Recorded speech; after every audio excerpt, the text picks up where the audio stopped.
All right, we are back at Bullens Field. Myself, Bob Eck, and Matt Avery are at the mics tonight. We're going to be calling Game 12 of the 13-year-old regional tournament here in Babe Ruth. Hello, Matt. Hey, Bob. What we're going to do right now is go over the starting lineups for Newton, Mass, and the host team, Westfield. Both teams going into this game at 0-2. Newton lost first round to Trumbull, Connecticut, 13-9. They lost the second game to Pittsfield, 4-3 on a walk-off squeeze, obviously in the bottom of the seventh inning. Westfield comes in at 0-2 as well, losing to Pittsfield in a heartbreaker before the home crowd. Game 1, 7-6, and they had a tough one yesterday against Trumbull, losing 16-0. Matt, let's have the starting lineups. Okay, for Newton, Mass, number 8, John Jessupan, playing left field. Batting second, number 1, John Donnellan. He is catching. Number 14, Xander Gilmartin is the extra player, batting third. Batting cleanup, number 26, Christian Brocker. He is playing third base. Number 18, Charlie Morris is in right field. Number 5, Teddy McCafferty, playing first base. Playing shortstop, number 24, Liam Keblin. Number 27, Jack Foster is manning center field. Number 7, Austin Key is at second base. And number 49, Ryan Horsick is taking the hill for the Newtown team. On the bench, they have number 4, Sean O'Connor. Number 12, Griffin Bond. Number 3, Marco Maloney. And number 6, John Bignor. For Westfield, number 9, Jeremy McCormick, leading things off and playing center field.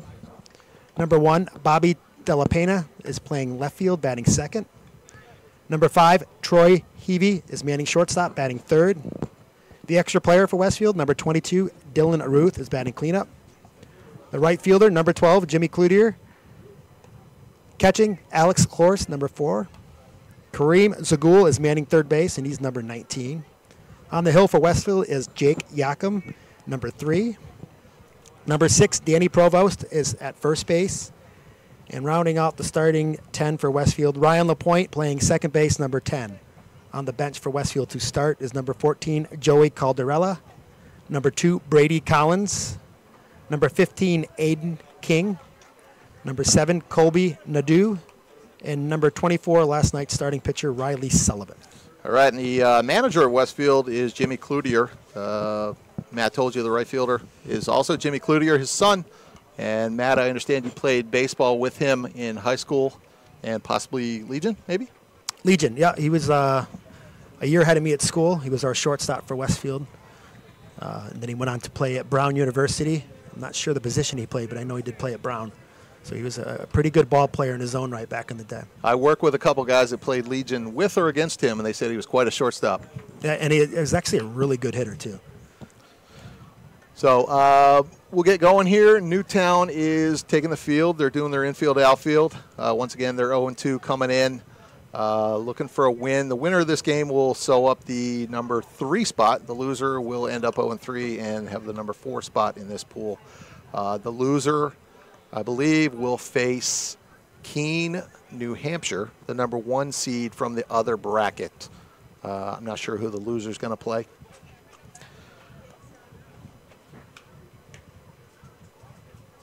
Yeah, it's nice that we can do the the simulcast here from Bullens Field.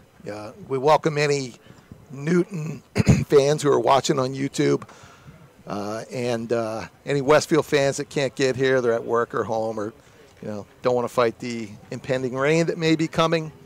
So we're welcome to have those people on YouTube. The last couple transmissions that we've done, they've been up over 200 viewers on YouTube, which is kind of amazing.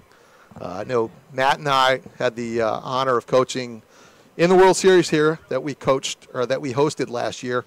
We were the host team from Westfield. Matt was the manager. I was one of his coaches. And we had, at times, over 1,000 people watching the YouTube broadcast, which I think is amazing. Those teams were coming in from all across the country, California, Arkansas, Florida, New Jersey, North Dakota. And for the fans that were not able to make the trip out here to Westfield, It was good to have that on the internet for them to watch their kids or grandkids or friends or their players come out to Westfield and play in the World Series. You know what's pretty cool too is during the off season, during the winter here, you can go back and watch some of the games and see some of the stuff you missed. Because sometimes as a coach or as a player or as a parent, you miss something and you go back and you get to check it out. So it's nice that Westfield spent the money last year to set up the system for the World Series. I have done that. I've watched all the Westfield games a number of times. Have you? And I was lucky enough to sit in here in the booth after we were eliminated, and I actually called a no-hitter. Okay. The kid from New Jersey threw a no-hitter. Yeah, it was nice. It took me a while to go back and watch the games. I think I went back probably around March. It took me that long to decompress, and it was a lot to do the World Series, but it was interesting to go back and see the level of play that 14-year-old kids were able to pull off. It's amazing. We went through a lot of baseball last year. I think Matt and I started, January 2nd. January 2nd, 8 o'clock in the batter's box. That's right. And I don't know how many games we played. We played in some independent tournaments leading up to it. As the host team, we weren't allowed to participate in the district and the state tournament leading in or the regional tournament. So we were on our own to find games for our kids. We played at some tournaments in Connecticut, which was good. We actually won one of the tournaments. Yeah, or at the shore. That was good for the kids. That was a long day. 3 games. We had to win 3 games in a row to win that tournament, and it was mid-90s and humid, and the kids pulled it off. I got home at midnight that night. I actually ended up staying. I said, forget it. Yeah. But then we also played out in Northborough at the New England Baseball Complex. That's fun. A great facility. Great facility out there. All turf, no dirt on the field at all turf. The only drawback was the 105-degree days that we were playing. The turf was about 150. Yeah, it was hot. You could feel it on your feet. So while Newton finishes their infield, outfield, we'll take a break, and we'll be back with you from Bullens Field in Westfield, Mass. For the first pitch.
All right, we're back at Bullens Field.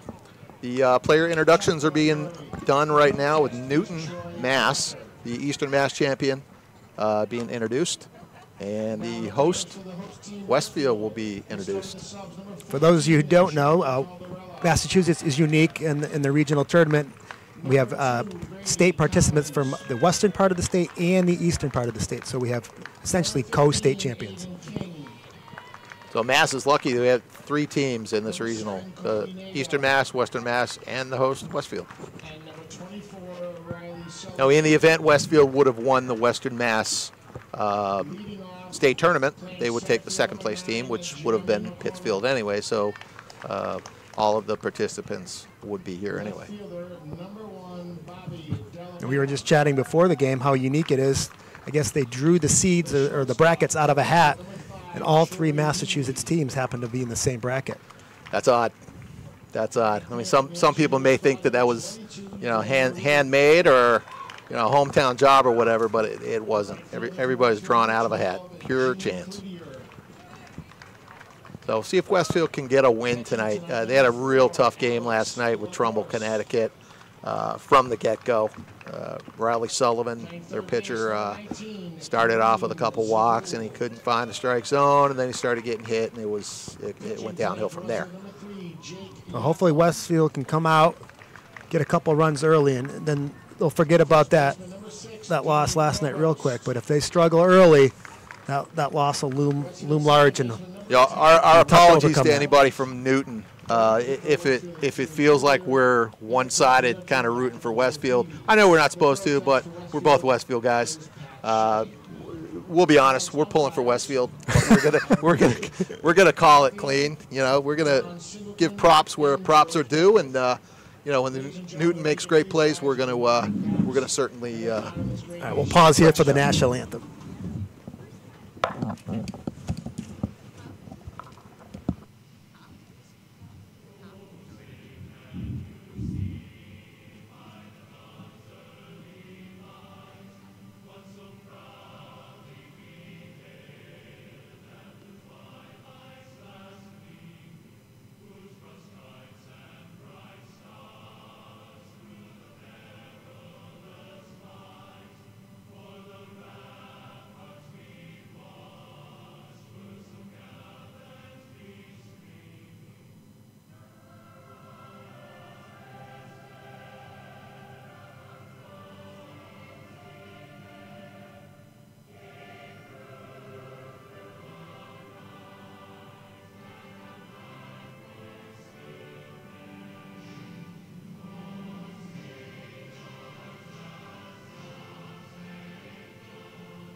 All right.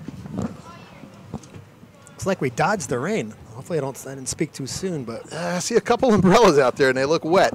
It doesn't look like it's coming down, though. The clouds to the west look good for us. It looks like the sun's going to come out right as it sets. That's a good thing.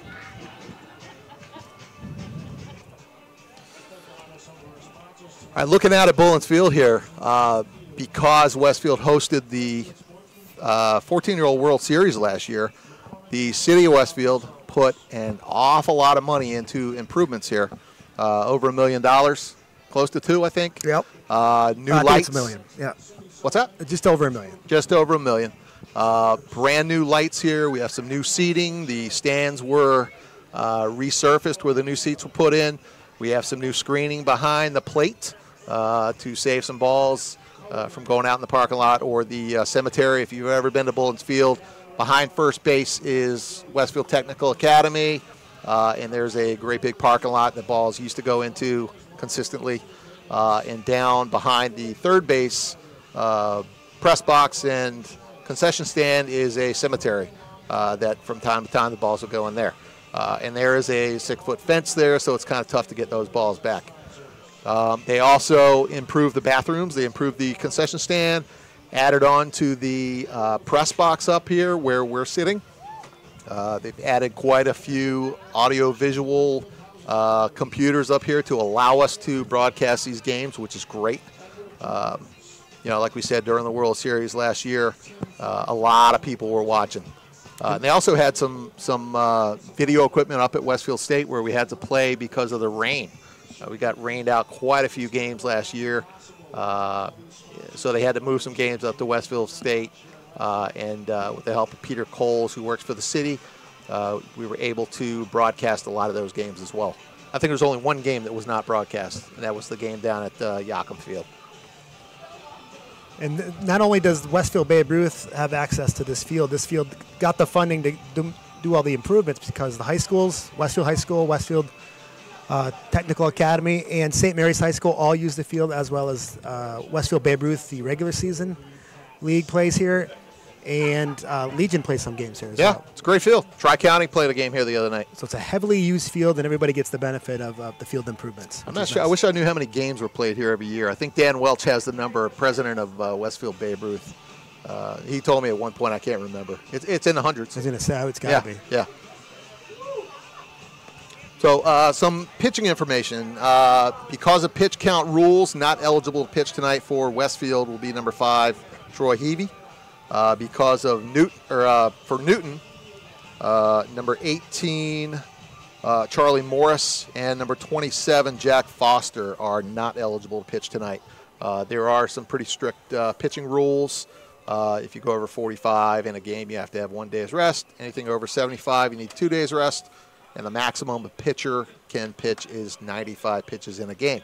And that's to protect these young arms. That's very important. It's a new rule for Babe Ruth tournament.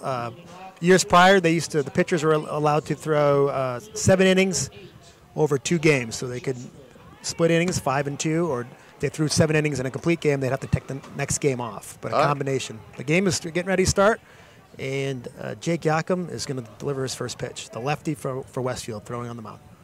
At bat number 8, John Jessamine from Newton. Little high, ball 1. Yockham will feature a fastball, a curveball, and a changeup. Young lefty. His grandfather was a great pitcher for University of Connecticut. Second pitch in the dirt, ball 2. He actually took UConn to the College World Series. That was close to 1968, 69, 70, something like that. Yeah, because 1967 he was a pitcher for Westfield, and they won the state championship for Westfield High School. Got it. Third pitch in the dirt, ball 3. Jessamine, the left fielder tonight. 3-0 pitch. Lead-off walk. Not where Westfield wanted to start. No, this looks very, very similar to last night so far. Jake Yockham did pitch last night. I think he threw about 30 pitches or so. A lot of strikes, but he just got hit hard by that good Trumbull team.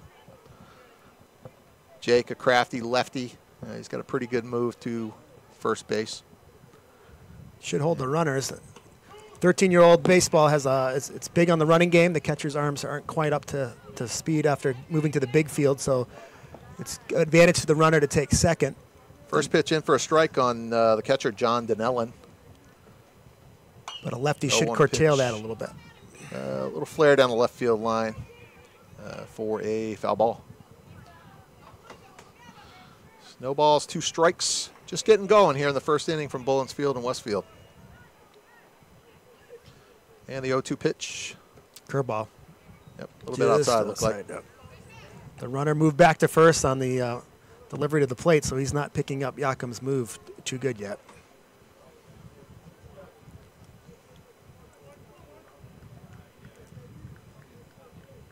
And 1-2 pitch.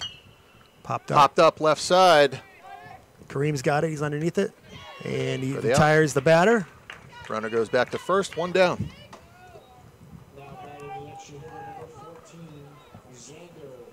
Next batter, the extra player, number 14, Xander Gilmartin, another lefty.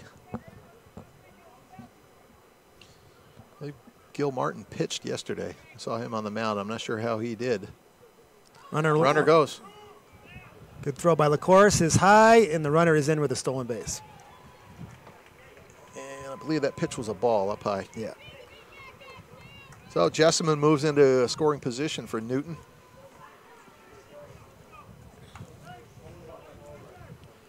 Yeah, it'd be good for Westfield to put up a 0 here. They would need that. The outfield is playing straight up, straight away. And pitch in there for a strike.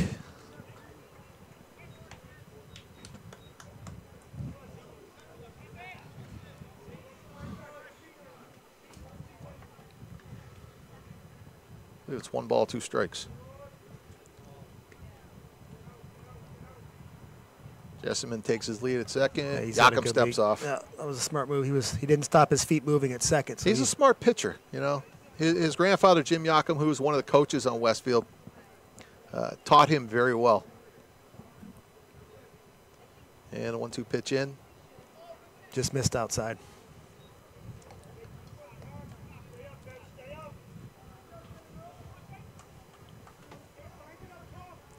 Crowd's a little bigger here at Bullens than it was last game with the Westfield team playing. Curveball out in front, pop up to second. Shortstop cuts in front, bobbles the ball but catches it. Evie made a good play on that. Ball was just behind, just in front of the grass, cut off at second base, and Evie cut through and grabbed it with a slight bobble, but retired the hitter, Gilmartin. All right, 2 down. Jessamine's still on second. And the third baseman, number 26, Christian Brocker, steps in. Westfield outfield moves back for the cleanup hitter. My opinion, Brocker's the best player on this team. Line drive down the left field line, foul. He's got a good aggressive swing there, doesn't he? Aggressive swing. He's very good in the field. He played third base a couple games. He's playing third base tonight. Strong arm. He's got some good size to him, too. Yeah, good instincts.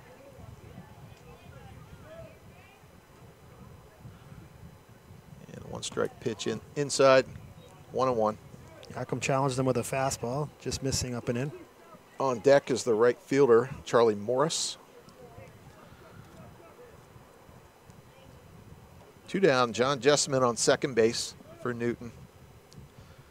Westfield outfield playing the cleanup hitter to pull.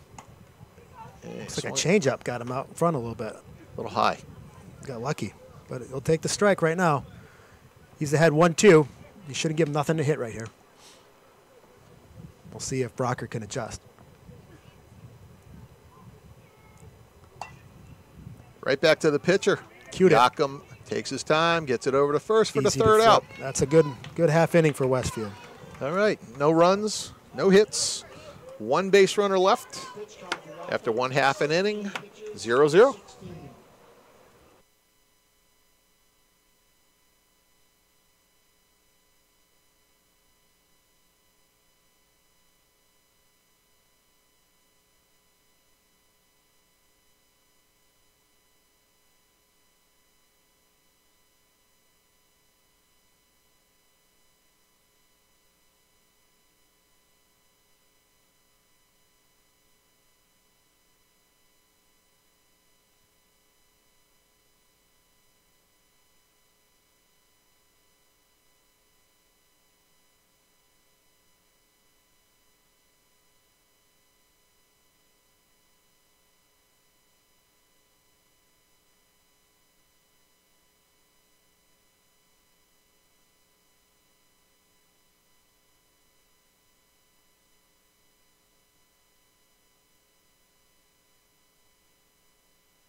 All right, we're back at Bullens Field for the bottom of the first inning. Newton, Mass, Eastern Mass champions against the host team, Westfield. On the mound's going to be 49, number 49, Ryan Horsick. Big, tall kid. Looks like the tallest player on the field. Throws a nice, hard fastball. It's interesting looking out there. The left fielder and the second baseman are tiny kids, and this kid towers over them. He's got some good leverage. He'll be throwing downhill, which will be difficult for the Westfield hitters to square the ball up properly. Now for Westfield, center fielder, number 9, Jeremy McCormick. Takes a strike.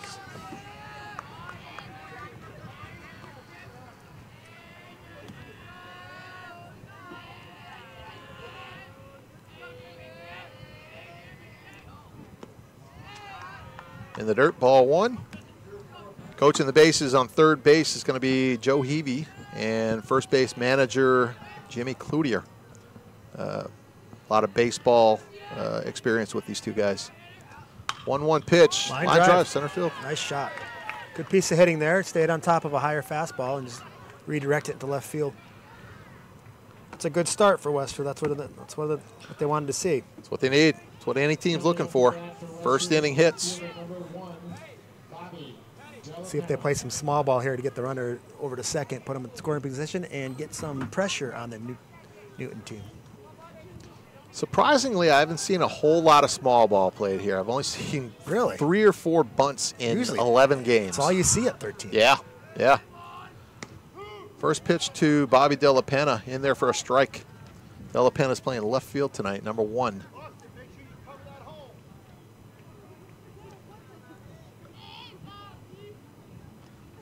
And McCormick gets his lead at first base. Standard 3-step lead.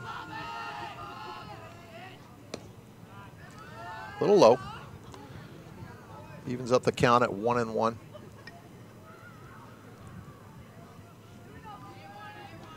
Nice night here at Bullens. Doesn't look like the rain's coming.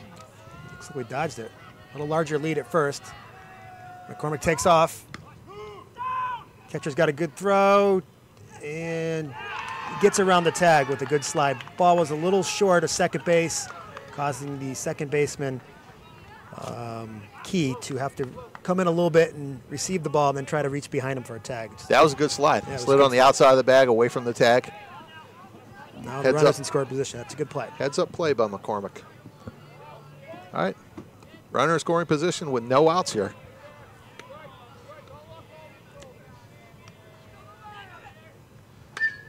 A flare to right. Right fielder catches it just off the infield dirt, about 3 steps on the grass. Yep, Charlie Morris made that play. All right, 1 out. McCormick stays at second base. You know, as a coach who's coached at pretty much all levels, you know, you can agree, Matt. I don't know if you noticed the pitcher was backing up third base on that. That's very important. It's hard to teach. It's hard to drill it into these guys' heads. Troy Heavey coming up, the shortstop. It's a line drive gap, finds the right center gap. Runner rounding third hard. They're going to hold him at third. Being held up. First and third after 2 line drive hits for Westfield. That's a good start. I think it's refreshing for Mr. Cloutier over there coaching first base. He's been pulling his hair out the last couple games. Newton did a good job getting that ball in quickly, hit the cutoff. That's an important part of the game, too, is make sure you hit your cutoff. And that was, I think, the Heavey at third base, the third base coach, made sure, didn't make the call to stop until the cutoff man received the ball. If there was a bobble, he probably would have just set the runner. Quick steal. Throw to shortstop. He's safe at second. Going home. McCormick takes home. And Westfield scores. So there's the small ball at 13 we're used to. So the runner quick steals, tries to get the pitcher to either get him in a pickle or pick him off. He threw him at second ahead of the runner, and the runner just slid in under the tag. And while that was happening, the runner at third base took home. Yeah. So Della Penna goes out to second base. Nope, check that. It's Heavey at second base. Heavey at second base with a stolen base. So now another runner in scoring position for Dylan Ruth, the extra player for Westfield batting cleanup, the lefty. You know, it's the little things, the little fundamental things that you and I have coached and tried to teach for years. You know, the little things like hitting the cutoff, backing up third, hitting the, you know, throwing it to the right base, kind of knowing what you're going to do before you get the ball in every situation. That drives you nuts when the kids don't do it. It's tough, yeah, and it's tough to. The biggest thing we try to do is always get the kids to think one play ahead. Sure. What happens after this play? And the pitch to a Ruth, fouled off left side, into the stands. Ruth's got a weird bat angle and causes him to be late on some harder pitches. He's a little late on that fastball. See if he can adjust. Keeps that bat almost flat on his back shoulder. His elbows up high.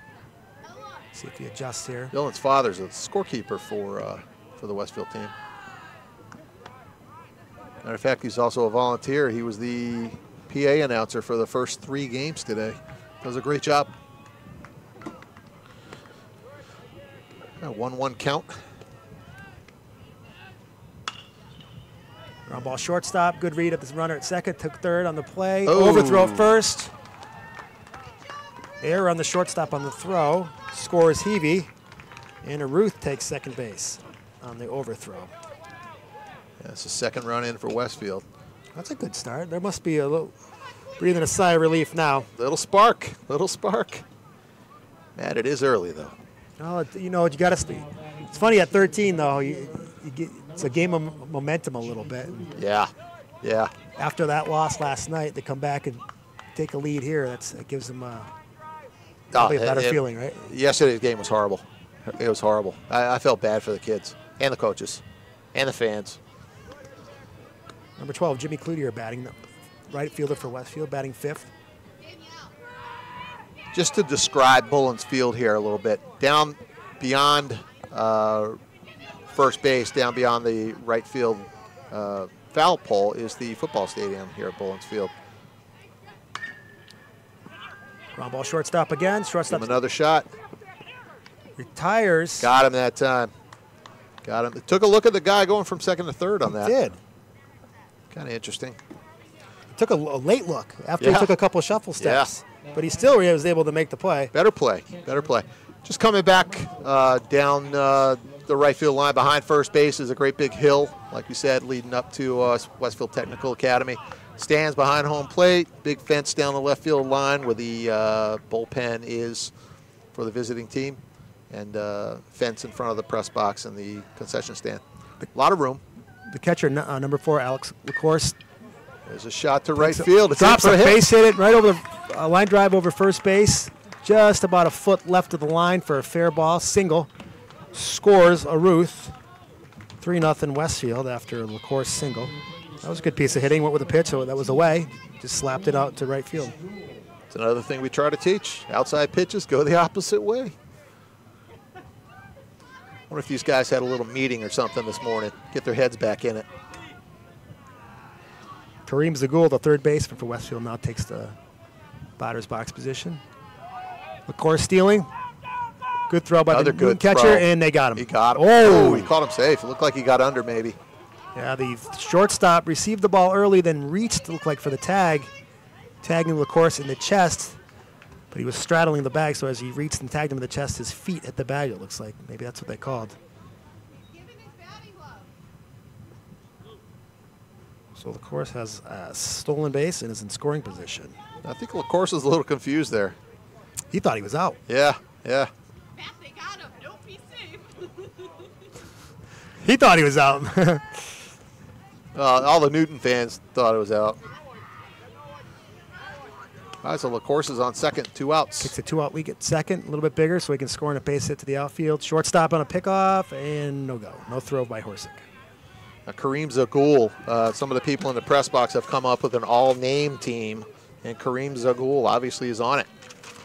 We'll go down the list a little bit later on.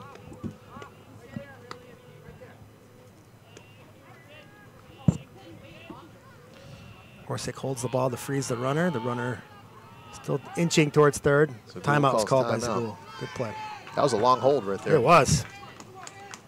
I like Marco Maloney. Is that on that name? Marco Maloney is on the list. I like that one. Yep. I think those are the only 2 guys on in this team here.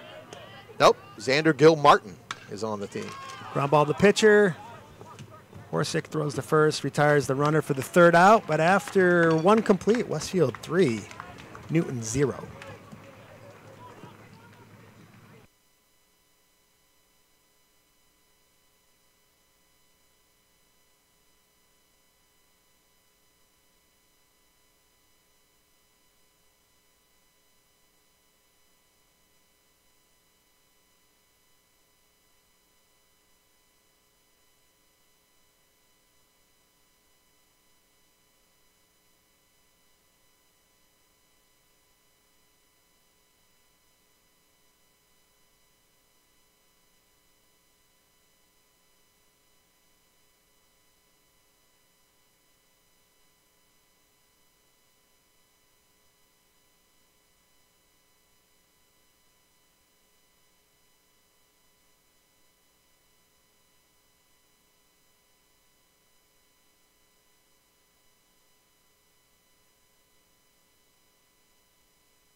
All right, we're going to the top of the second here at Bullens Field. Leading off for Newton is Charlie Morris, number 18, the right fielder. Morris made that play on the pop-up right behind second out in right field. Nice play. Went a long way to get that ball.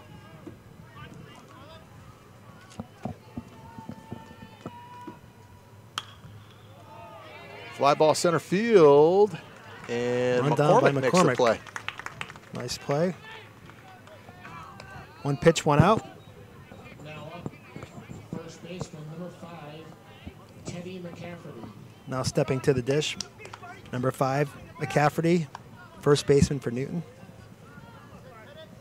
Right-handed hitter. Chopper to shortstop. Hebe fields it, throws across the diamond, and retires. Good throw. Good, strong throw there. Very good arm there, McCafferty. Hebe's also a pitcher. Like we said, he pitched the first game for Westfield, game 4, Thursday night, and I think he threw about 85 pitches or so. He's pretty solid. 2 pitches, 2 outs. That helped the pitch count Yeah, a bit. yeah. Now batting, Liam Keblin, the shortstop, left-handed hitter. He takes a strike from Yakum.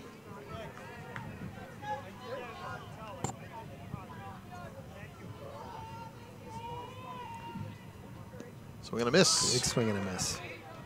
Looks like Yakum changed speeds on him, had him out in front a little bit.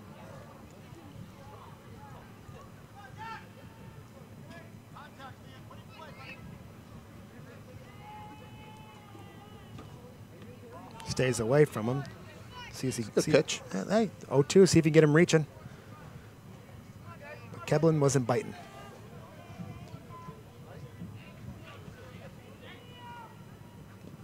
Looks like he tried to do the same thing, didn't he? He's going to put it right at him right here. I got a feeling. Yeah, it's challenge time. Don't want any 2-out walks, that's for sure. He does, and he Strike strikes three. him out looking. That is a great inning. 5 pitches or 6 pitches? 6 pitches for that inning. That was good. That was good.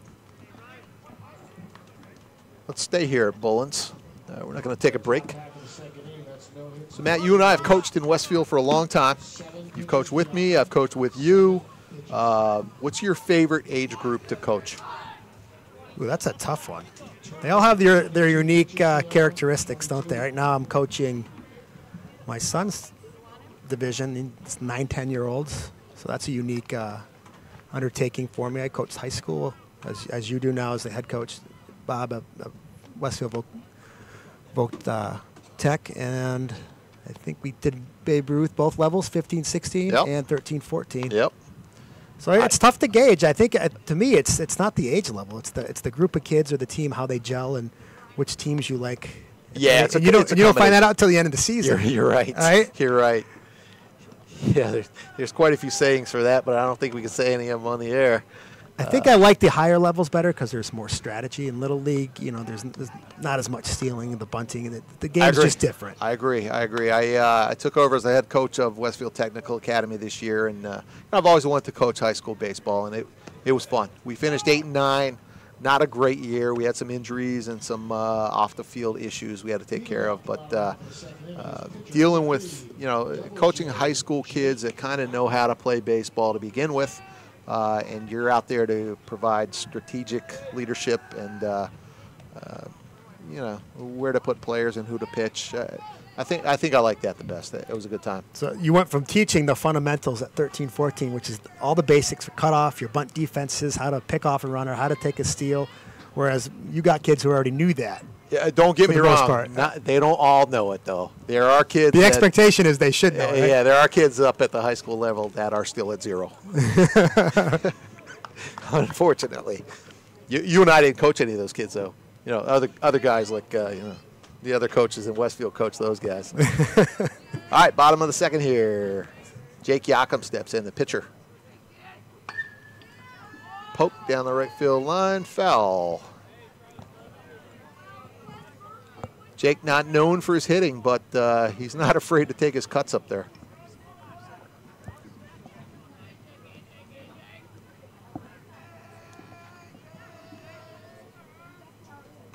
Takes a ball high. Yeah, like we said, Jake's grandfather is coaching the Westfield team. He's one of the coaches. More of a pitching coach. Jake's mother is also on the tournament committee, Kristen Yakum. She's done a great job. She's done a lot of work, I heard. Yeah. In the dirt for a ball. 2 balls, 1 strike. Bounced off the plate on that one. Interesting story about the plate, and we'll tell you that later.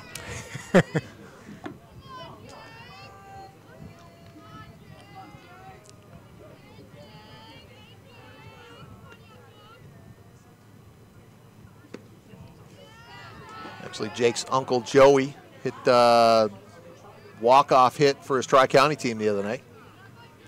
It was a mercy rule win, so he got the last hit to drive in 2 runs to put it over the mercy rule for Tri-County, East Hampton Savings Bank. Baseball runs in the Yakum family for sure.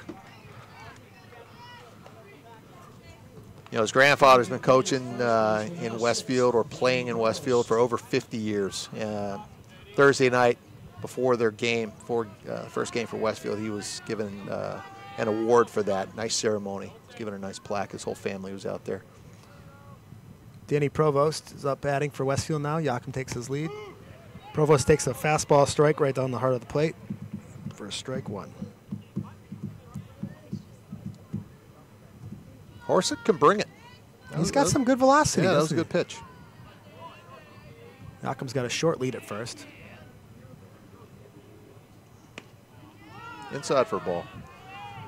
I think he did pitch in another game earlier in this tournament. I think with that kind of arm, he'd be pitching a lot. Yeah, yeah.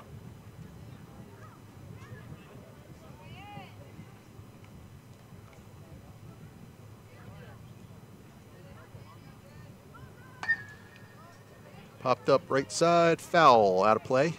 Onto the hill we were talking about. Matt, the winner of this tournament will go to the 13-year-old World Series in Mountain Home, Arkansas. Oh, okay. Which our friends from Arkansas last year. They were here as 13-year-old. Actually, 14-year-old team was here last year in the World Series that we hosted. And their team made it. That same team made it to the 13-year-old World Series. They did. They did. They also had a team of people down here learning from our president, Dan Welch, who has been to 2 World Series himself, on how to run a World Series. Ground ball to second. Second baseman gets the lead runner on the bobble. Can't complete the double play. The runner, is retired at second, but there is no throw on an attempted double play at first. It looked like he bobbled it on the transfer. He dropped it. He had him at second. So fielder choice for Provost, but he's on first base. Yakum is retired, 4-6. It's 1 down here, bottom of the second. Brings out number 10, Ryan LaPointe. LaPointe is the second baseman for Westfield. Third baseman Brocker is playing in, expecting a bunt. Well, we've talked about the where the grass meets the dirt here at Bullens. It's notorious for bad bounces. Even though looking out right here, it doesn't look that bad. If it hits one of those spots where it's high and it's uneven, it's going to bounce a weird way. And I've seen a couple plays during this tournament where that lip has come into play. Third base is very tough to play here at Bullens. It is. Because of the amount of use this field gets.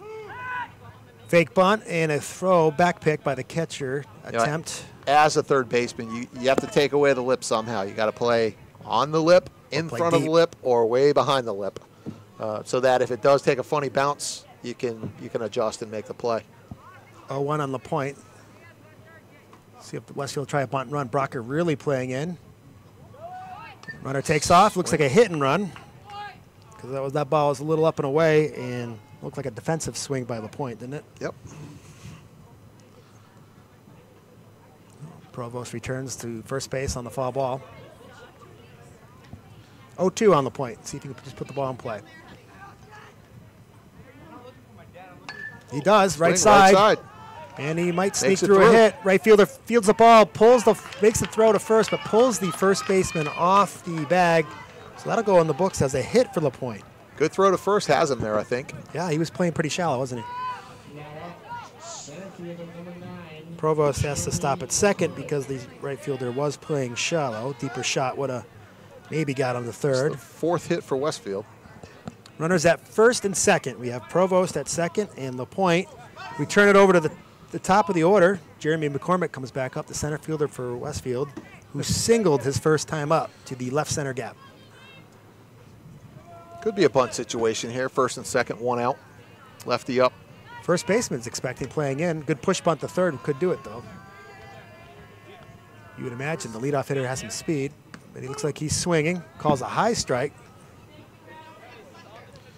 And Matt, do you remember Ben McCormick? Ben McCormick, he was a pitcher years ago. Yeah. Wasn't he? Yeah, Had long hair, played for Camphor, maybe? Yeah, Jeremy's brother. Jeremy's older brother. Wow, that's a pretty good age gap, isn't it? Yep. Pulls the ball down the right field line. Right fielder gives chase. Sees it foul. 0-2. Actually, Jeremy has an older sister that played softball at Westfield High School. So he's got some baseball blood in his family. Oh, yeah. Is that who McCormick played for? Was Camphor? I believe so, yeah. We were talking about that yesterday. I think I came up with Camphor. It's funny how the names come through and cycle through Yeah, again. And yeah. ooh, high, look like off-speeder changeup. High and away. McCormick didn't like the call, but he is down on strikes. Yeah, you're not going to like every call. You're not going to like every call. They always say, what, 2 strikes? You got to swing to protect. Anything Yeah. close, put in play. No doubt about it. Bobby Del Pena, the left fielder, comes up. Bobby had a fly out to right field his first time up. 2 outs, bottom of the second. 3-0 Westfield.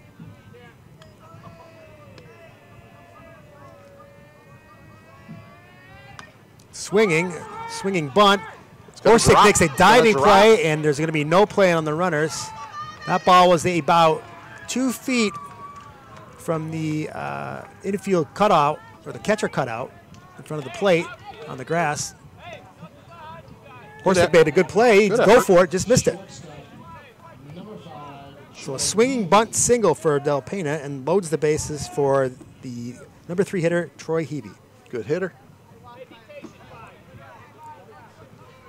With 2 outs here. And Westfield looking for a 2-out rally here. See, I like to see the runners be a little bit more aggressive with their leads here, especially Yeah, with 2 outs. yeah, I've they're noticed very conservative here. I've noticed that with every team. I have too. There are a few good athletes that have good baseball sense that are getting good leads, but for the most part, like you said earlier, it's your standard 3-step lead. Yeah, generally, with 2 outs, you want to extend it, especially at second. Anybody in the outfield, you want to score. Ground ball to third base. He cuts it off Rocker, fields it, throws to first. Low, but scooped out by Provest and retires the side. No damage there for Westfield. All right, after 2 complete innings, 3-0 Westfield over Newton.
All right, top of the third, back at Bullens Field here in Westfield. 3-0 Westfield. Jake Yakum's back on the mound for Westfield, number 27. Jack Foster. Jack Foster, Center fielder. Takes a ball. All right, Newton looking to get something started here. They could use a couple runs on the board. Shows bunt, little drop bunt. Catcher, of course, jumps out, fields it, throws it first, and retires. Foster. Good fundamentals there. Threw it on the inside, fielded it, turned his hips. Took his time, got a good throwing lane, and made the throw. That bunt was probably about 4 or 5 feet in front of the plate. A couple more feet out in front. Probably might have made that play a little bit closer. You see a lot of catchers at this age that'll just panic when that happens, and they'll throw it away. A lot of times they don't get that throwing lane, right? Yeah. And they rush to throw, and that throw sails arm side and up back into the runner, and they usually throw it away. Sure.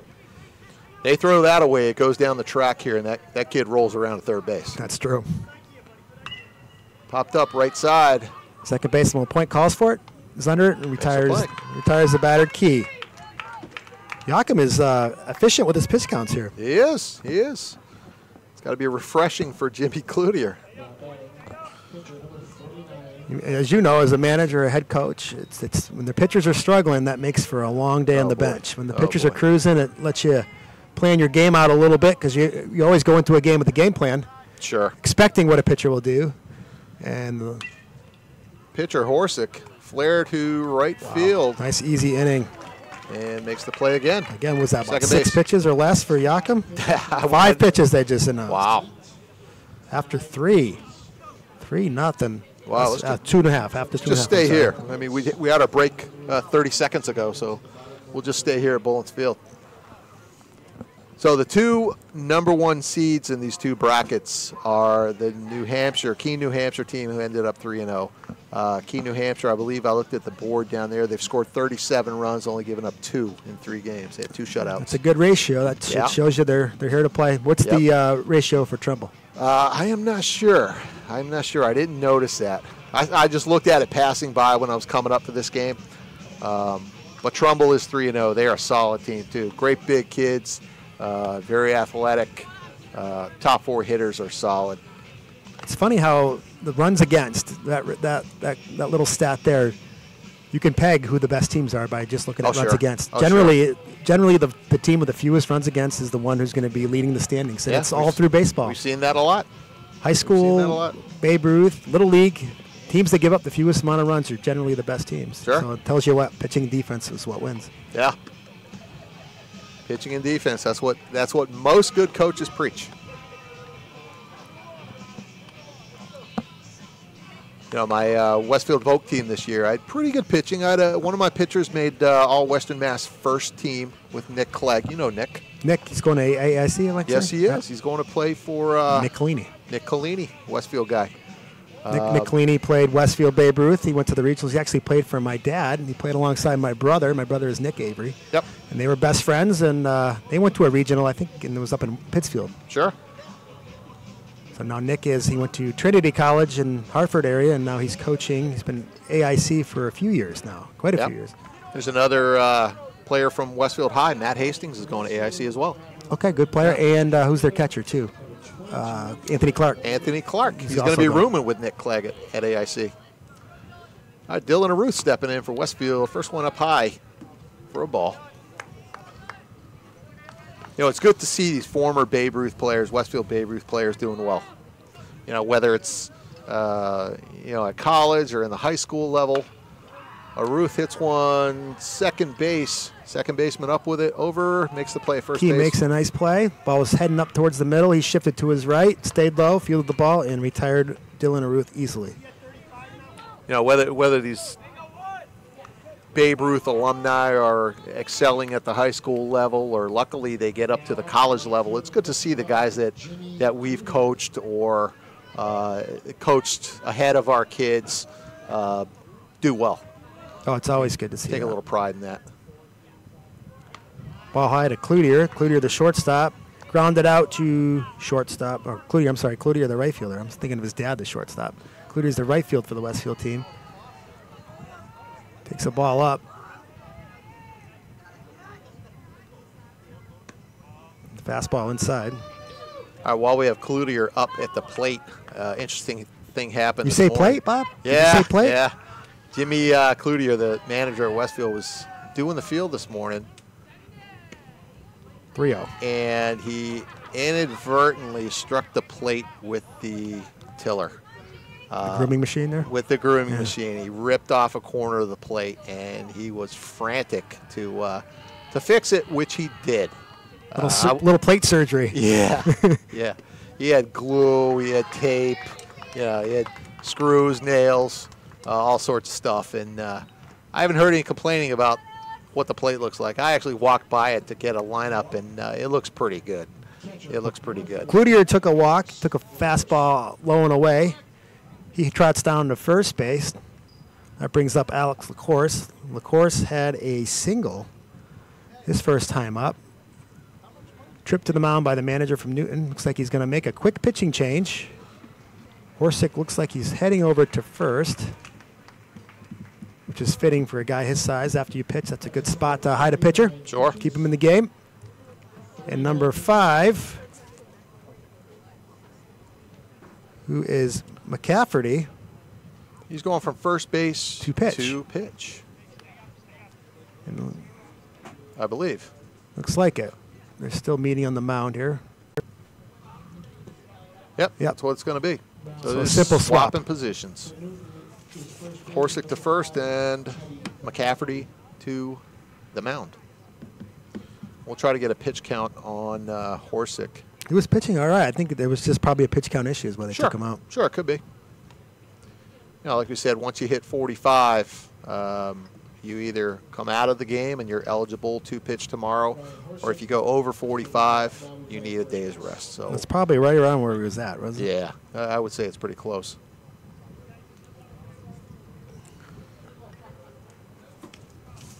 So once again, beautiful night here at Bullens. Matt and I have been here for quite a few beautiful nights. It's a nice place to watch a game at night, especially with the new lights. The sky is usually beautiful. It's nice right now. After the sun is set, kind of cooled down a little bit. The rain went away. I would say it's one of the finer amateur fields around. No doubt about it. No doubt about it. But you and I were at the World Baseball Coaches Convention last year. We ran into Arizona Diamondbacks shortstop Nick Ahmed. That's right, we did. And he was telling us he's an alumni of East Long Meadow High School, and he was telling us that Bullens Field is one of his favorite plays or favorite fields to play at when he was in high school.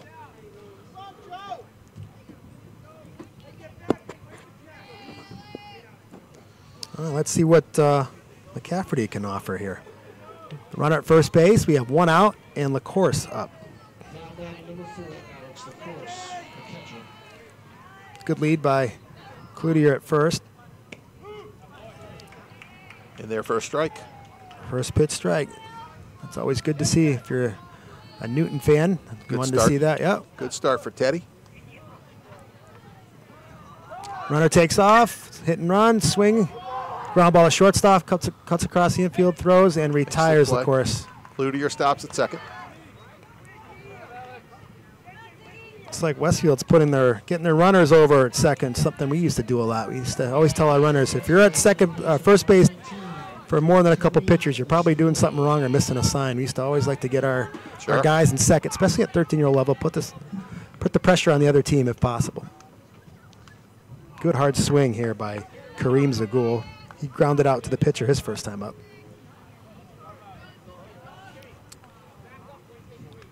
Two outs. The third base coach, Heavey, is the first time I've heard that, and something we used to tell our guys. Stay deep on your lead at second with 2 outs, and the reason why you want to do that is to cut down the angle. The ball is hit to center field, and a shoelace catch by the center fielder. Austin Key. Looked like, was that number 7? The center fielder is Foster. Foster 27, made a good play. Jack Foster. Had a great play on that. Came a long way to make that play. We are just in a groove right here. Both teams playing well. All right, after 3 complete, Westfield 3, Newton 0. We'll be right back.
We'll see if Yakum here at the top of the fourth can continue cruising here. He is cruising.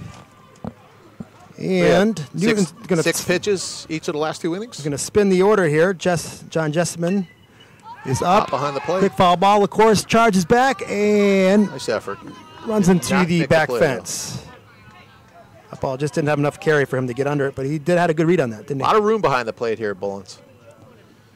Goes from dirt to grass to gravel. It's funny. My son's a catcher. We were at the game last night watching the game. He's like, Dad, there's a pass ball. That's a long way to run. I'm like, yeah, that's why they always tell you to block the ball so you don't have to do it. There you go. You do your job, you don't have to worry about it. Of course, it's the pitcher's job to throw the strike. Hey, right? you are If correct. you had a You are catcher, correct. catcher would tell you that. Second pitch in the dirt evens up the count 1-1. All right, little high, ball 2. You don't want to walk the leadoff hitter. You would assume he's got some wheels. Oh, nice pitch on that. Nice. Low on the outside corner. Looks like he curveball? changed speeds. A little change, curveball or changeup, but it was a good pitch. Definitely off speed, right? Yep. Comes back with a fastball, just off the plate. Good pitch. That looked good. Would have had me swinging. Out of our shoes. Yeah, I'd have been lunging for that one. Full count. Yakum delivers. Fastball low and away, Little low. and there is a ball. And right there, he just, with those 7 pitches, threw more than he did the last 2 innings. Yeah, leadoff walk. Not what you're looking for, but it's not the end of the world at this point. All right. That brings up John Danellen. Swinging at first pitch. Swings through it. Yakum works pretty fast. He does. It's nice to see. Quiet bench at Newton. The coach was trying to get them into the game a little bit, trying to get them to He's cheer. done a good job at that the previous 2 games. I like how he interacts with his kids. He's very positive, tries to keep them in the game the whole game. I think you need that now. It's funny how the kids have changed over the times that we've foul ball ripped down the third base line, that we've coached kids, and you have to approach the kids a little different these days. You have Sure, to try to sure. instruct. You can't really, if you yell and scream, even though you want to, they tend to shut right down. But sometimes you still yell and scream. But generally, you're more effective, I think, when you're just instructing. Sure.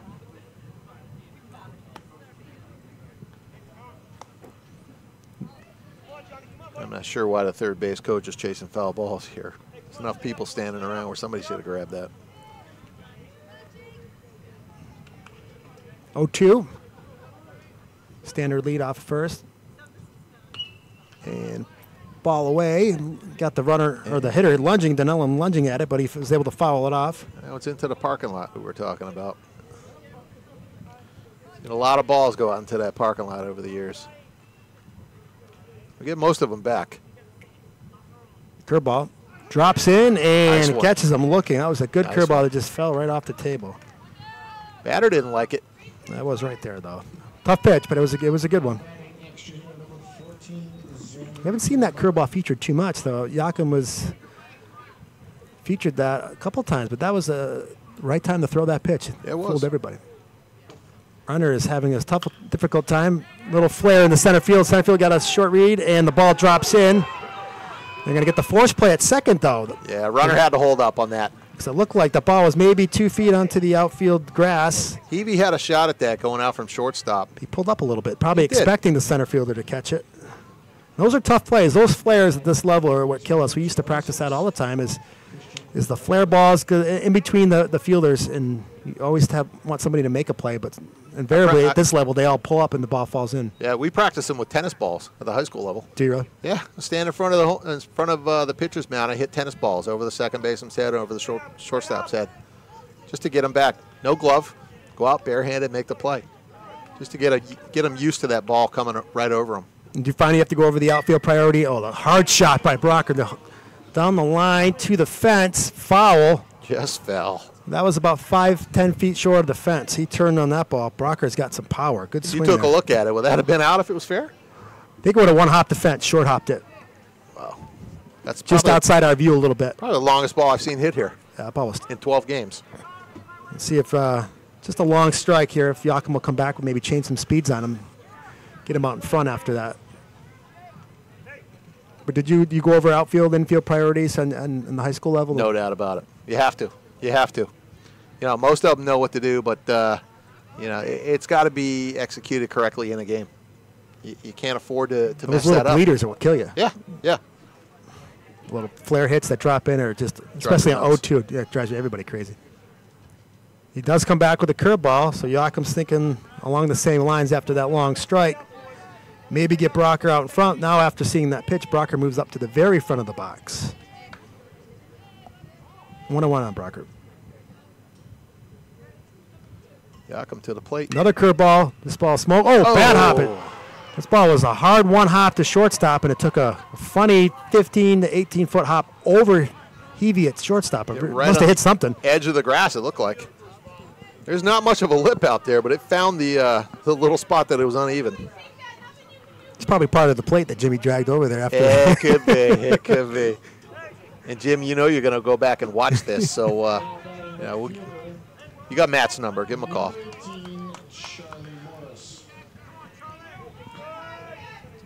He's going to bring up the right fielder, Charlie Morris. Oh, he scoots it through between first and second.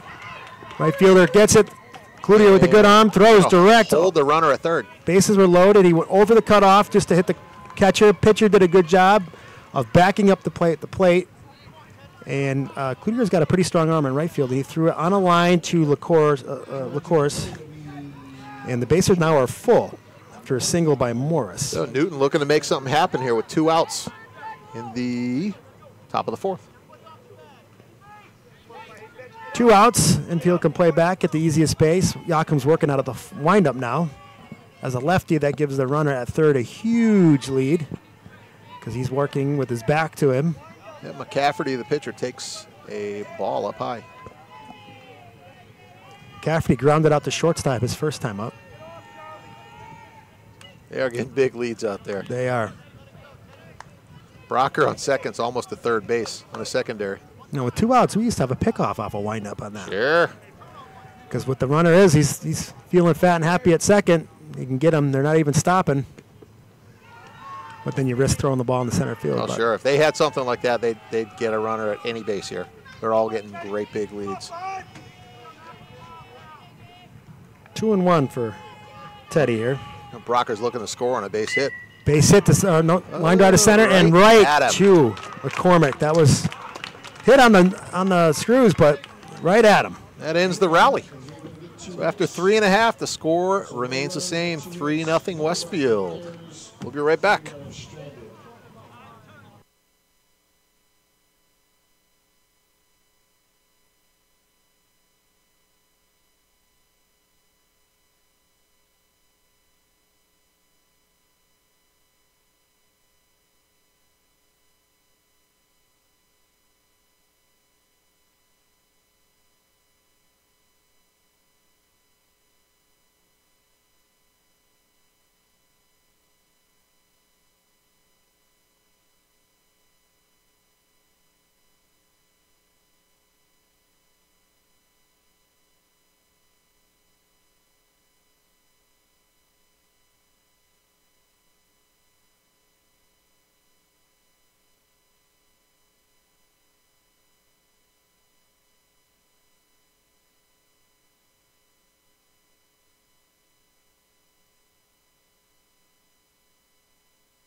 All right, we're back on. We have a change for Newton in left field now. Will be in for Jessamine. Will be Bond. Griffin Bond is now in for John Jessamine playing left field. And leading off the bottom of the fourth is going to be the pitcher for Westfield, number 3, Jake Yakum. And staying in on the hill for Newton is McCafferty. Westfield dodged a little bullet. He hit that ball pretty hard, McCafferty, last time. He did. He finds a gap, and they're scoring multiple runs there. It's funny. It's funny sport, baseball. Ball inside to Yakum. Bottom of fourth here in Westfield. Jake trying to help himself here.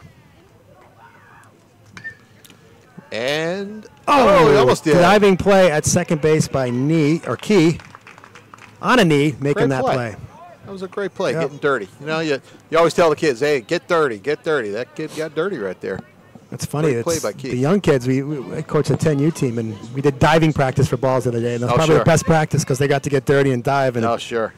everybody wants to be a dirt dog. Well, that was Yeah. a nice hard hit by Yakum, but Key made a great play on him. Batter's going to be the first baseman, Danny Provost.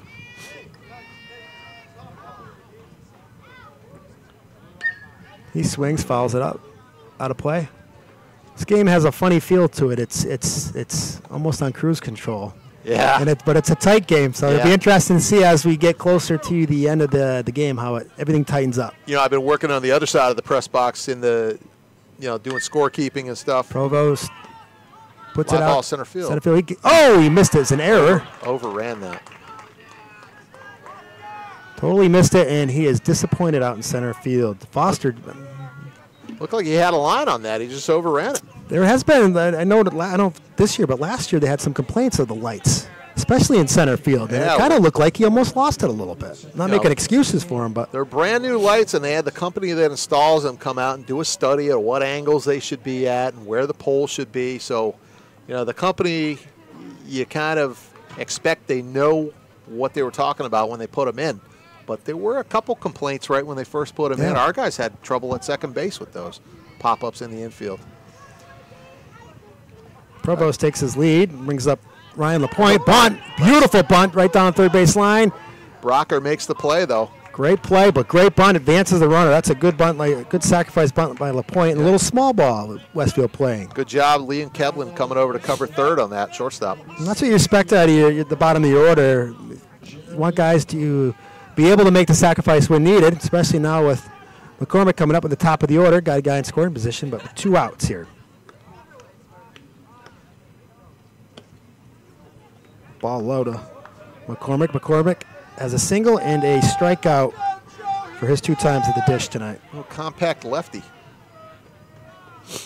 I remember his brother wasn't a lefty, was he? I think he was a righty. Short lead at second base by Provost. With 2 outs, you want him to take a little bit bigger of a lead than that, I think. Catcher calls timeout to go talk it over with a pitcher. Second baseman's playing deep. Shortstop's right near him, so he can get a little bit bigger. Not much barking by the base coaches No, to the runners. Maybe we did that a lot. Maybe we were just too hands-on, maybe. Swing and a miss, or a swing and foul by McCormick. Ball was up a little bit. He tried to attack it.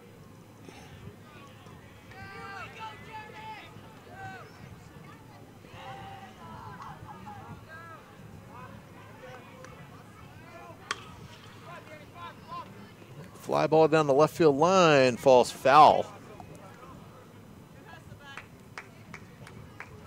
Brocker covered a lot of ground to try to get that. I'll tell you, he ran about 75 feet. He's pretty quick, good athlete. Big kid, one of the bigger kids on the team. 2-2 to McCormick. 2-2. 2 balls, 2 strikes, 2 out. Inside. Oh, inside, That was just close. missed. Yep. McCafferty wanted that. It was close, but umpire agreed with McCormick and called it a ball. Now Westfield looking to not strand this runner here. Down the right field line, and Just fell. Diving play by Horsick trying to get that ball foul.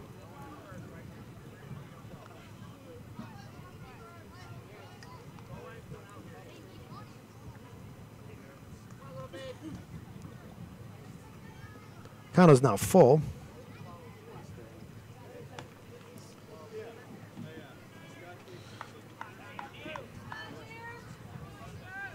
A lot of familiar faces around down there. A lot of Westfield fans that we've seen for years. Ooh. McCormick is fisted and Excellent fouls out to the play. catcher. The catcher made a great play. Excellent play by Dunellen. John Dunellen there. Almost looked like that. Remember that Veritek play when he broke his elbow? I don't remember that. No, that's because you're a Yankee fan. Yeah, yeah. I generally don't watch Red Sox games. No, but it's still a good play. Yeah, the friendly rivalry here in Westfield between the Red Sox and the Yankees is fun.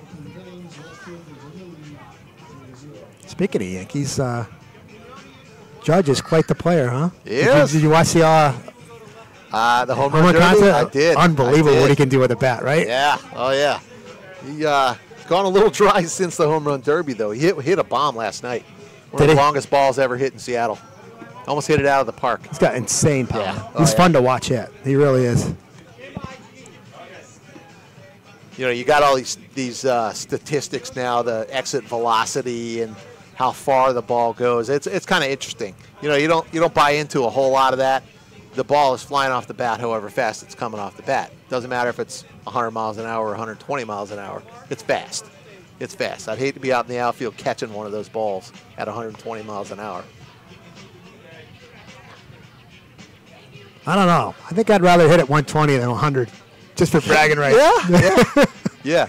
I mean, you wonder what the mortal can hit. You know, like you hit the ball pretty well. You know, I'm sure you were a good hitter when you played. I don't think I had 120 off the bat, though. No. Maybe off a tennis racket. Yeah. I mean, you make wooden bats. I used to, yeah. You used to. Yeah. But I'm sure these guys are getting wooden bats like you couldn't make. You know. Matt, I can get the same wood from the same source. Yeah, and that's the key is the wood.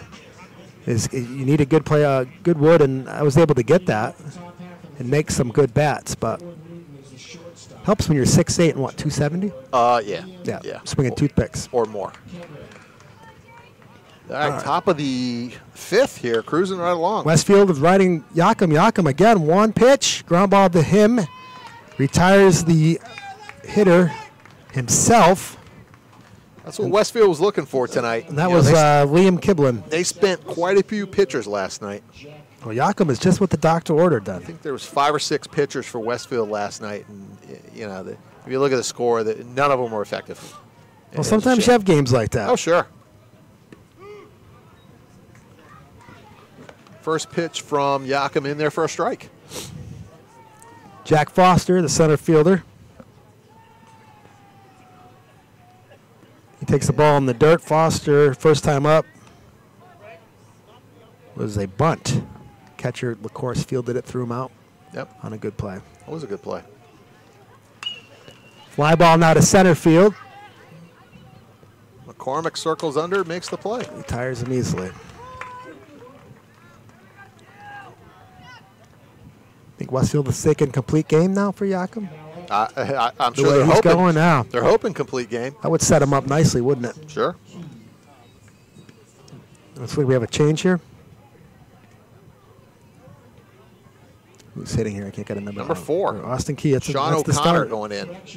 Pinch hitting will be number 4, Sean O'Connor. Sean O'Connor in for Austin Key. O'Connor for Key. All right, 2 outs. Could be here. just a pinch hit. I don't know if he's going in defensively. They didn't announce that to us, but he is batting for Key. And he promptly takes a strike from Yakum. Ball in the dirt.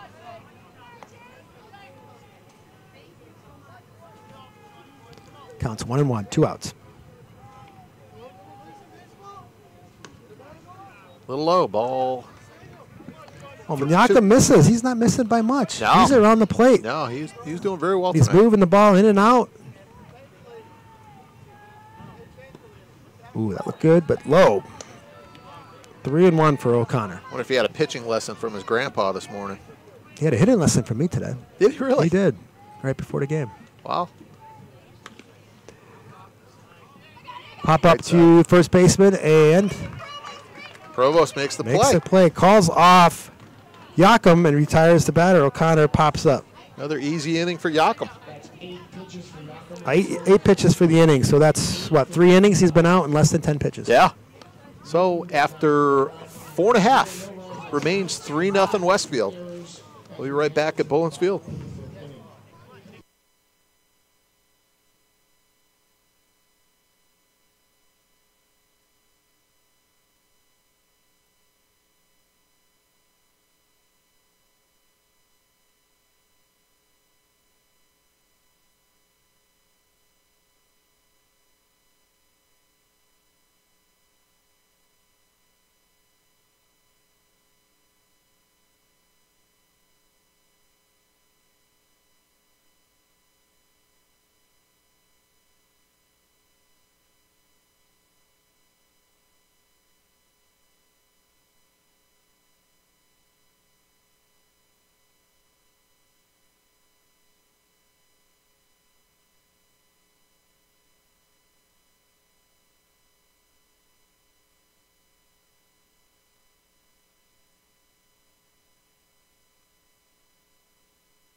All right, with that change from the last half of the inning, O'Connor stays in to play second for Key. So O'Connor is at second base now for Newton. Bobby Del Palma is back up at the plate, or up at the plate now. He flied out to right his first time out, had a single his second time out. Yeah, first pitch is inside for a ball.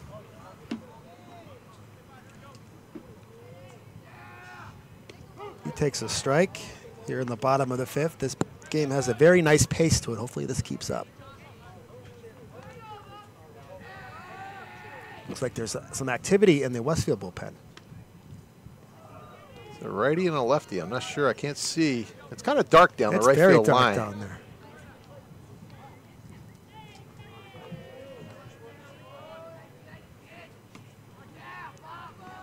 Three and one now till Del Pena. Looks like number 6 warming up down the line. Danny Provost. You got good eyes there. And he takes a walk.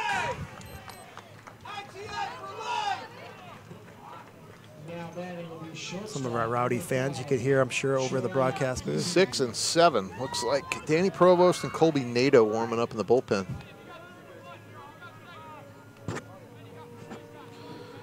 All right, Westfield looking to start something again here in the 5th. Number 3 hitter, Troy Heavey. Good 4-step lead by Del Pena at second. Matt? Did he stop at all, Matt? No, I've noticed there's been a couple of quick ones. Let's see if he stops here. You don't have to stop on a pickoff, though. Only when you deliver to the plate. Remember, we used to do that pickoff. Learn something new every day. Oh, that one was not a stop and a steal. And they get the runner easily. Got him. I would have called balk because he good didn't stop. It was a great throw. A rocket throw by the catcher, Donnellan. Just about every time he's gone to second. He's right around the bag, isn't he, for he's right 13, there. which is really good to see. He's not a real big guy. That kid's Quick release, too. Small. Yeah. John Donnellan. You like to see the hitter there protect the runner, usually fake bunt or swing through it. I think the coach of Newton told me this is Donnellan's first game. He had, prior other commitments for the first 2 games, and this is his first game playing here. No, the way he threw down the second, I'm sure they're glad to have him. Heavey facing an 0-2 count here. You wonder if he plays on another team or he had a family commitment. There's lots of kids that play on multiple teams now. Little poke to right field. And second baseman makes O'Connor the play. into the game and makes a quick play there for himself. Good job. Stepping to the plate. Thought that was deeper than it was. I thought it was going to make the grass. Thought it was going to shoot through too. It kind of died a little bit. Heavey just threw his hands through the ball, redirected the ball to the right side, but O'Connor, the second baseman, gobbled it up. That brings up the cleanup hitter, Dylan Ruth. He takes the ball inside. Ruth reached in the first on an error at the shortstop and then grounded out to second, his second time up. Swing and a miss. Foul tip. Very aggressive swing on a fastball. Right field and the outfield all shifted out pretty deep for Ruth. Ruth is a good-sized kid. He's a good hitter. He's a good hitter. I coached in this age group, the 13-14 for Cortina Tile this year, and he hit the ball hard all year long. Foul ball third. So you did high school and here. I did. Busy guy. Yeah. And Well, maybe too busy at times. Too busy at times. Yeah, I don't regret any of it, but I'm not sure I'll do it again next year. It's a lot to do. Ground ball to shortstop. Shortstop fields it, throws across diamond, and Makes the retires play. a Ruth. And a good play by Keblin, the shortstop of Newton. All right, after 5 complete, score remains 3-0 Westfield.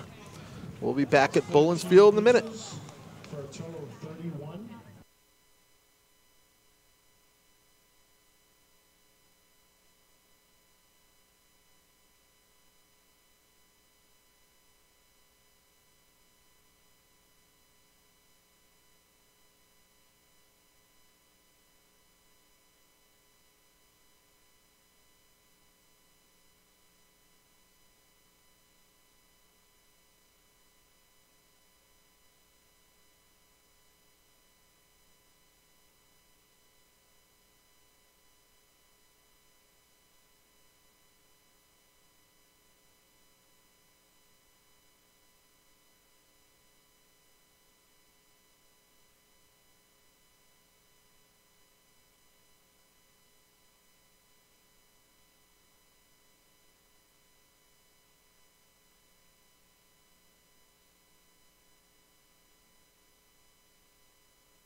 All right, we're back at Bullens for the top of the 6th. Newton up. Looks like there's a pinch hitter. Mignone is batting for Horsick. Wasn't announced, so we just caught it by their numbers. John Mignore. Mignore. You got the name better than me. He's hitting for Horsick? Yep. Okay. That's who I had in the book here. He pops it up to the shortstop, and he catches the ball to retire. Mignore. Don't know if he's a pitch hitter or go in the field. We'll find out defensively next half of the inning. Now batting will be number 12. That's going to bring up one of the substitutes, number 12, Griffin Bond. His first time up. Fireworks out in right field. There we go. We got a bird's eye view of that. Yakum wants to wait till the show's over.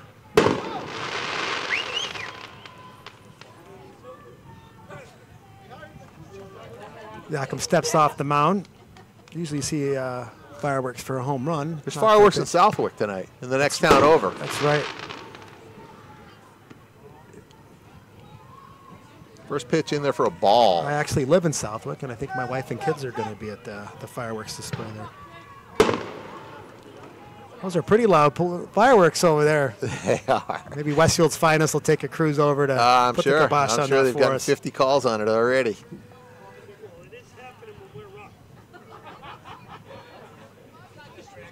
Time is now called. Fireworks timeout. It's the first fireworks timeout I've ever seen in a I've baseball not seen game. one of those. Yeah. Maybe they were supposed to go off after the game. Westfield Maybe we were won a or little something. early. Yeah. Somebody pulled the trigger too early. It's a 1-0 count when we resume to Griffin Bond. And here we go with the pitch. Line drive, looks like it. Oh, nice play. Nice play by LaPointe, cutting across.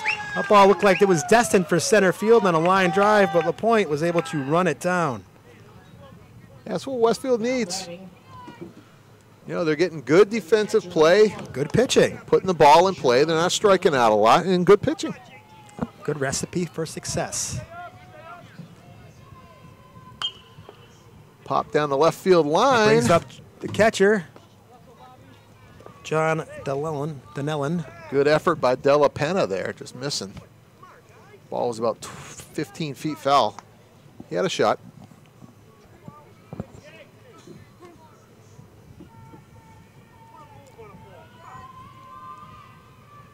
Curveball drops in Nice for a one. strike. 0-2 now on Donnellan. That's a good pitch there.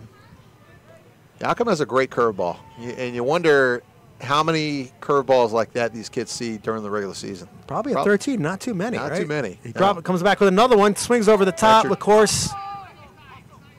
Originally dropped it, fell to his feet behind him. He spun around, found the ball quickly, and was able to throw it to first to retire the hitter Donnellan on a strikeout. Again, another conservative inning on the pitch count for Yakum. 62 total. 62 total pitches for Yakum as he cruises through 6. Hopefully Westfield can just rides him out through the rest of the game here. Yakum's far from the maximum of 95. Coming up in the bottom half of the 6th, we have Jimmy Cloutier, Alex LaCourse, and Kareem Zagul, provided there are no defensive changes here. Looks like it did make a change at first base. I don't see Horsick back out there. Looks like 14, Xander Gilmartin. Gilmartin. Went from the extra player spot out into the field, which they're allowed to do. That's a nice option to have, is that extra player. He's a free-floating defensive player, so you're able to bat 10 and have an extra guy defensively. Works out really good for Babe Ruth. Gets a kid an extra player out there to get some more at-bats and defense when you need it. Comes in handy when the games are hot. Sure. You got to swap out players or pitchers or whatever. It's a nice feature to have. You know, on the other side of the booth over here in the scorekeeping side, we have school committee president Kevin Sullivan doing the scorebook tonight. Matt Collins is doing the announcing. And I'm not sure who's doing the pitch count and the scoreboard, but they're all doing a great job.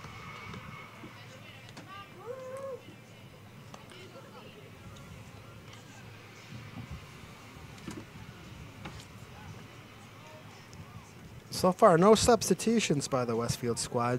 Tight game. Generally, sometimes the coach wants to just ride what's out there. There's a certain flow to a game, and sometimes you don't want to disrupt that flow.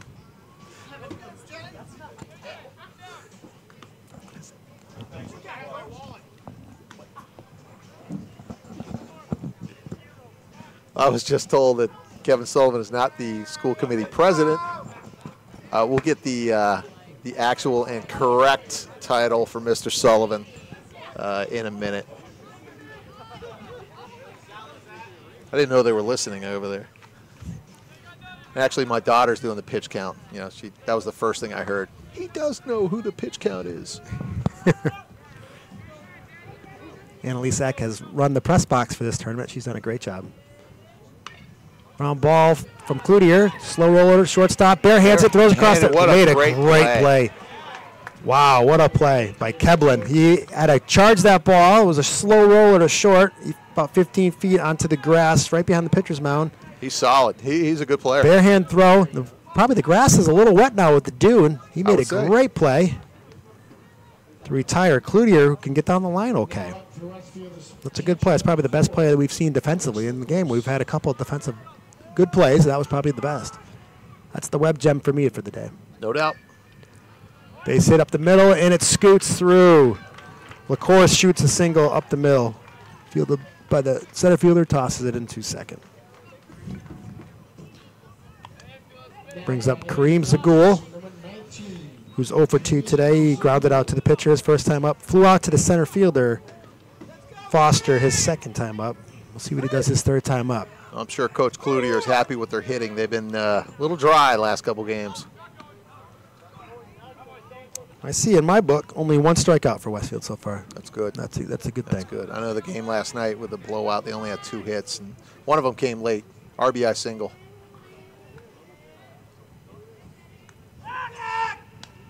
Easy lead by LaCourse. Gets back standing.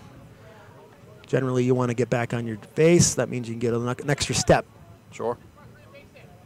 And it's a tougher tag by the first baseman if you're on the ground. Yeah. Little poke down the right field line, just fell. See, it looks to me the Westfield hitters are trying to just hit the ball where it's pitched, not trying to do too much. Every ball away, they're going away with it. They're not trying to pull those. And no doubt they're more aggressive than they've been the last 2 games. 1-1 count to Kareem. Course still at first. Again, not too many steals here in this game. With the thrown out of the runner. Line drive to shortstop who drops it. Kevlin dropped it. We're going to call him safe. Wow. What a great play by the catcher backing up first base. So it was a line drive, screaming line drive by the catcher. The catcher, the shortstop caught the ball. Immediately looked to first to try to get the runner at first, who was off the bag. And when he did so, he dropped the ball. Umpire ruled it a drop. Shortstop then picked up the ball up his feet, ran to second, retired the runner at second, and then tried to throw across the diamond who get the Westfield batter, Kareem, but threw the ball over his head. But the catcher, heads-up play, ran down the line and backed the play up and received the ball. Another great play by Denellen. Good heads-up play. Very good play. Otherwise, that runner would be out at second base right now. And it brings up Yakum again. Yep, Jake Yakum. Seen a couple different things. Fireworks and right. Oh, yeah, strange game. And a play there at first and second. Yakum chops to the third. And an error. Brocker had plenty of time, too. Again, another heads-up play by the right fielder. Charlie Morris out there with a back great up the backup. Play on the error on the throw by Brocker. That shows you Newton's well coached. Obviously, they've gone over backups. The coach has stressed the importance of it. And that's 2 plays in a row now that backups have come into play and save movement on runners. Well, it's funny. We as coaches, you always tell kids you need to back up a play. Look for the next play. Kids don't want to do it. No. But when it happens, it's a huge play. Yeah. And when it doesn't happen, it really hurts. Yeah, I mean, nobody told that kid to back up first base either. He came in from right field when he knew there was going to be a play at first. And at the proper angle, too. No he was right behind, in a line from the throw from third, right behind first base, and was able to block. That's 2 in the inning. Good baseball sense right there. That's good to see. 2 outs now. It'd be funny if Newton gets out of this inning without giving up a run. It's because of their backup plays. Yeah, both of them. First and third, see if Westfield does anything here. Pick off at first. Either one of those, if the backup's not there, 19 Zagul's going to score. He would have scored on that. Oh, yeah, if the backup easily. wasn't there. Yep, he made it to third as it was. Ball would have gone out of play. Runner steals, throw through to second, shortstop, got the out.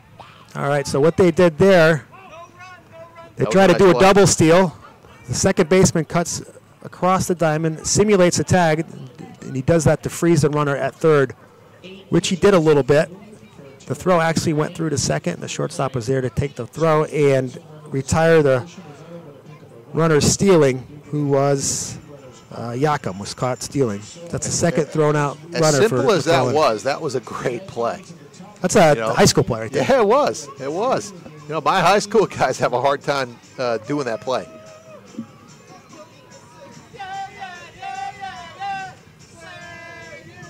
So that goes to show you they get out without giving up a run on pure defense. Newton, 2 backup plays, and then a first and third double steal situation by Westfield, which is a very common play at the 13-year-old level.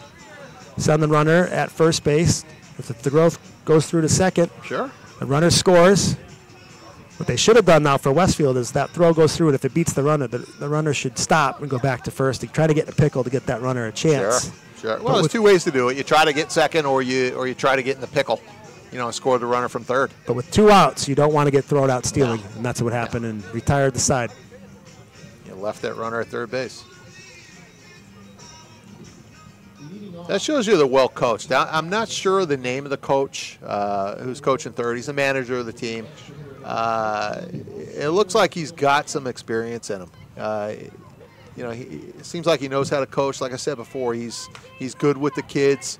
Obviously, he has practiced with these kids and taught them the right way to play baseball. To pull off a play like that, you have to go over that quite a few times to practice to pull it off as well Yeah. as they just pulled that off. I think that was the shortstop cutting in. Was it the Shortstop shortstop? was cutting in, second baseman covered second. Okay.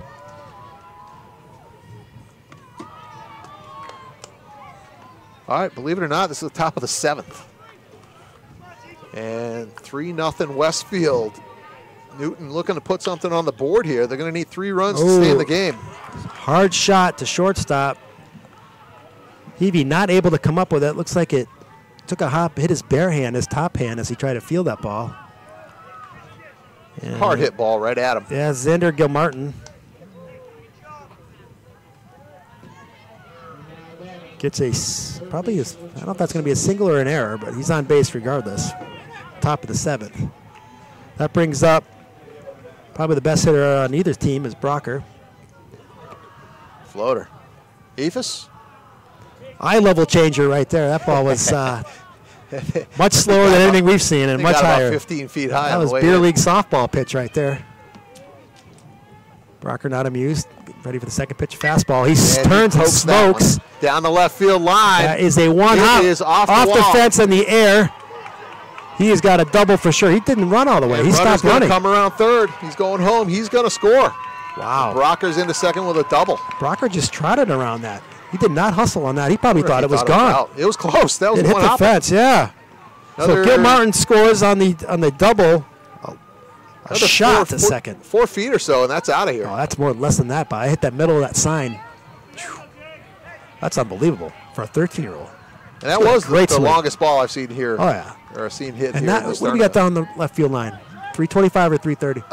322. 322, just right. So it's about 325 he hit on the Yeah. fence. All right, no out. Newton's in business here. 3-1. Brocker out at second base. Well, the pace of the game just changed, as we were talking about. Cruise control is now off. No outs, guy in scoring position. It's a 3-1 game now. Look, the batter was looking for a timeout there. The home plate umpire did not give it to him. He does not have to. He pops it up right over Lacourse's head. Lacourse has his helmet. Does not get rid of his helmet. Spins around, and I think he was trying to do too much there. He's trying to hold on to his helmet. Generally, when the ball is at its peak, you throw the helmet, try to catch that ball, but he was moving around a little bit. I don't know if he picked it up right away off the bat. I don't know. Coaches told him the same thing. All 3 coaches standing right there yelling at him, throw the helmet. So new life.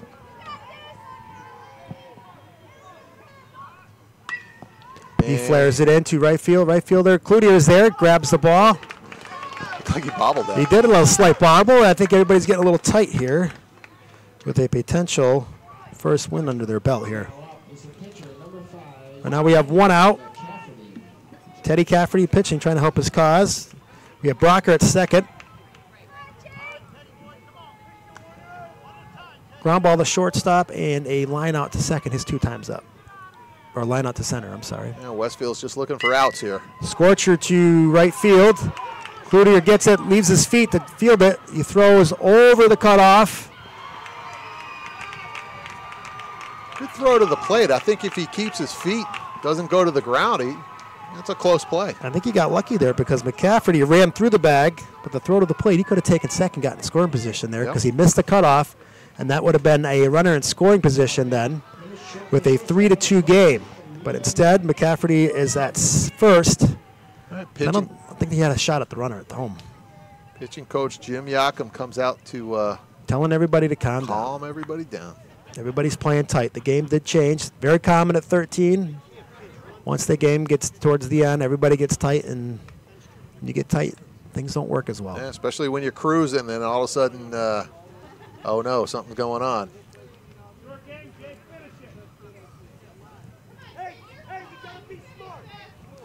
Brings up Liam Keblin, the shortstop, who's made a great play last inning. He struck out looking his first time up. Ground out to the pitcher.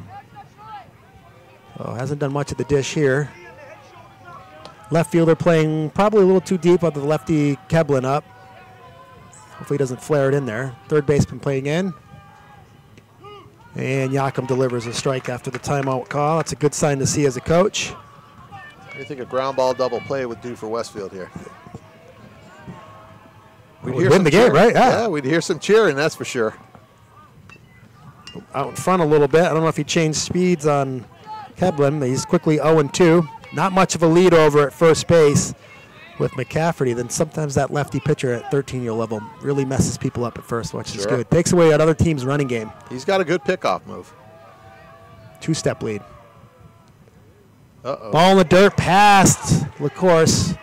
He tried to block that, but that ball clearly bounced about 4 feet in front of him. Runner moved now into scoring position, so now a base hit. We're going to have a play at the plate. Bring the outfield in, Matt, here? You got to bring them in capable of their throw, right? Sure. So as strong as their arm would be, you got to be able to make that throw on a base hit. If it hits it over your head, they'll probably win anyways. Foster up.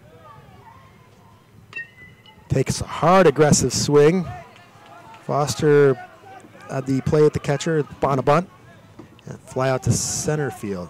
I think he hit it pretty hard a second time, the fly out to center. Jake getting tired at pitch 74 right now. Looks the runner back, delivers. And Base goes to the left fielder who was playing deep. As we said, he bobbles it. But he's able to recover, hits the cutoff. So he bobbled it, but had a strong throw and hit the cutoff Kareem, which probably Coach was holding him at third all the way. Which is a smart play. You don't want to make the out there.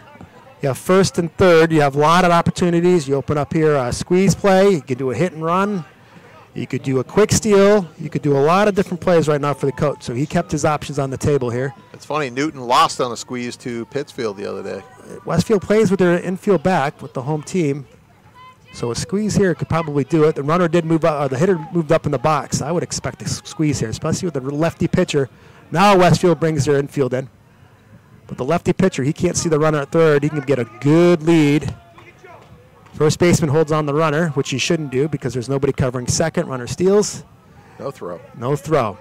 Overthrow to the pitcher from LaCourse. Everybody's tight. I would call timeout here, bring everybody in and talk to them a little bit. So LaCourse overthrew Yakum, but luckily the second baseman LaPointe was there. Got the ball. We have runners at second and third now.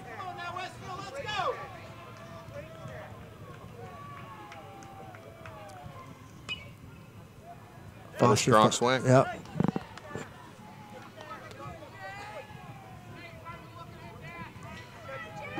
Looked like Jack Foster was looking to go to right field on that.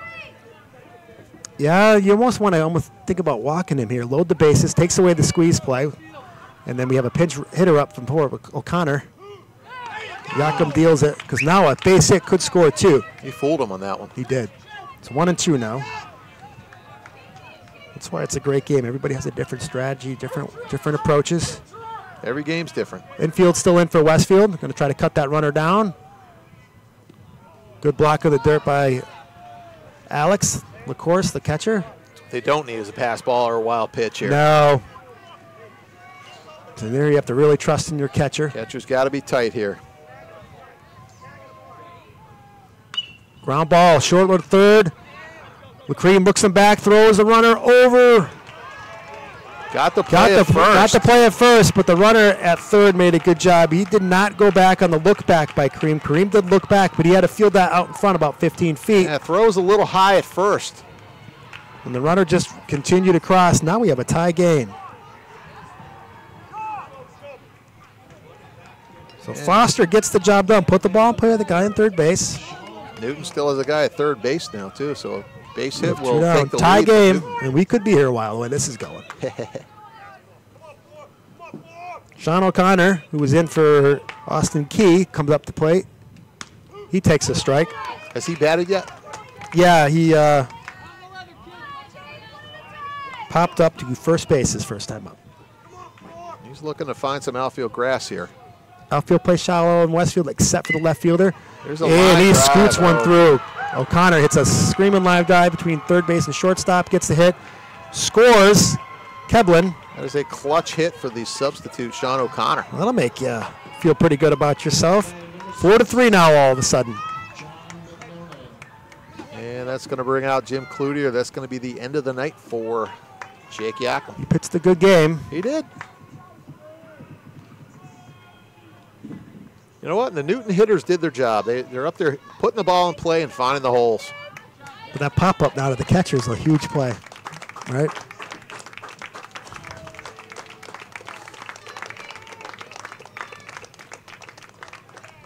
All right, it looks like number 6, Danny Provost, is going to take the mound for Westfield. Another left-handed thrower. So that ends the book on Yakum, who did actually throw a good game. I don't know if he got tired or what, but sometimes your third time up seeing a hitter or a pitcher, it helps the hitter out a little bit. Sure. So Yakum was over the 75 mark on pitches. So in the event Westfield sticks around, he'd be available for the championship game on Tuesday. 82 total pitches for Yakum. Sunday and Monday he'd have to take off if Westfield is still in it. And he'd be available, like I said, for the championship game on Tuesday evening. So Provost is one of the many pitchers that Westfield used last night. Nice lefty pitcher. He throws pretty well. He's going to face John. Bob, you got the pronunciation better than me? Mignon. Mignon. John Mignon. We were corrected multiple times yesterday. I'll say I wasn't. So there, he flew out to the shortstop his first time up. We'll see what he does against the Westfield new pitcher here.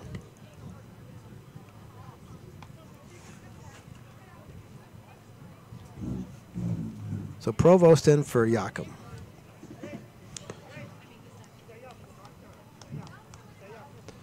case you're wondering, bottom half of the 7th, Provost will start us off for Westfield, so he'll try to close the door here, then get us going again in the bottom half of this inning. All right, we stand at 4-3 Newton here with 4 runs in the top of the 7th for Newton. 4 runs on 7 hits for Newton and 3 runs on 6 hits for the Westfield crew.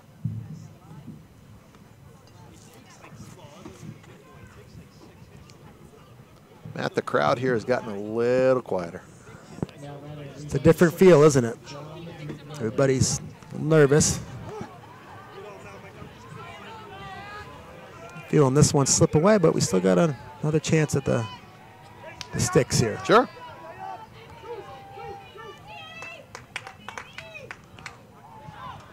Provost drops one in the dirt here on his first pitch. And the runner advances to second with the ball in the O'Connor dirt. goes down to second. Now he's in scoring position. Westfield needs to get out of this without giving up another run. You got to find an out here somewhere. Yeah, we need to get it done here. You expect your infielders to get dirty, nothing through a hole. Outfielders go for everything, make the play in the air. I'm not sure I'd be worrying about that runner at this point. No, I don't think he's going to go anywhere. This coach seems like he plays it by the book pretty smart. He's already got a guy in scoring position. 2-0 count now to Mignon. Good hitter's count. Let's see if he's swinging and he's aggressive. Deep lead at second by the runner. In the dirt. So Provost comes out. First 3 pitches are balls.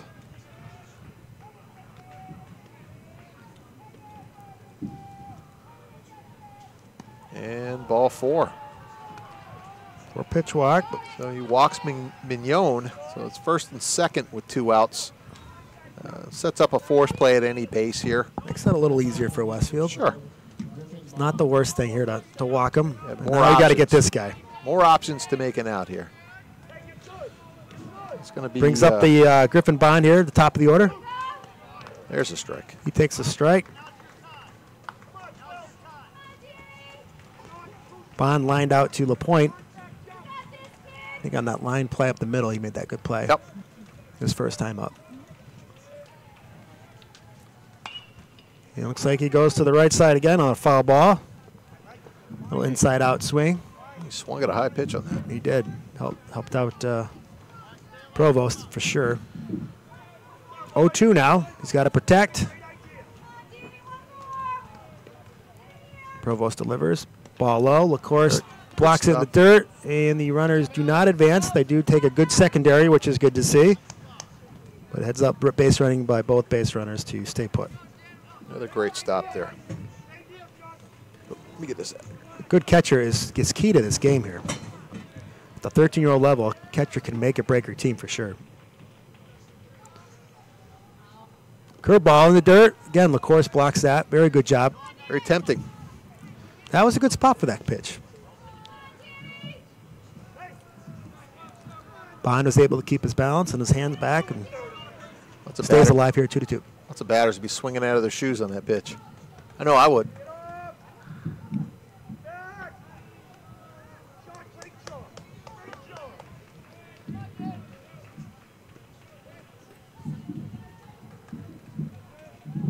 Good hard fastball, ground ball to the point. He bobbles it. Ball's at his feet. And everybody's going to take a base and hold. Got that in between hops. He probably should have came forward a little bit more to try to grab it or stay back and get that hop. In between hops are tough. He's played a good second base though. But now the bases are full. Like you said, the nerves kick in the late innings, Everybody's especially when tight. you had the lead. Yeah, it's a different ball game now. We've seen that a lot. Donnellan's up. He's a good hitter, although he did strike out his last 2 times up. Let's see what he does against Provost here. Yeah, solid behind the plate. Let's see what he can do with the bat. Big opportunity for him here. The base is loaded with 2 outs. Add on a couple insurance runs with a hit. Provost working from the windup. Ground ball in the dirt. Runner scoots away from Provost, and the runner scores. That's a big run. And everybody else moves up a base. Originally, I think that ball got that far, but it kept rolling and rolling a little bit after LaCourse tried to block that in the dirt. Yeah, we have a bad angle here. I really didn't get a good view of that ball when it was rolling away. It was on the other side of the catcher and the umpire. 2-0 count for Donnellan. Provost back from the stretch now. I generally don't like a guy in a windup unless you really have to make a pitch with the runner at third base. Get a big, huge lead.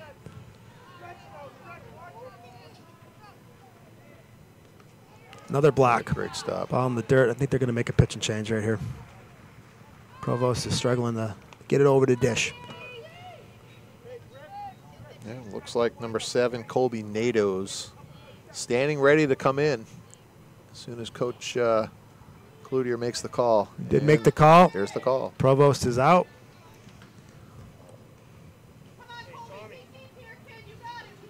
Yeah, that's one. I talked to Jimmy earlier today, Jimmy Cloutier, and the one thing he did not want is to get deep in pitching because of how their game went last night. And the number of pitchers and the number of pitches they had to use last night.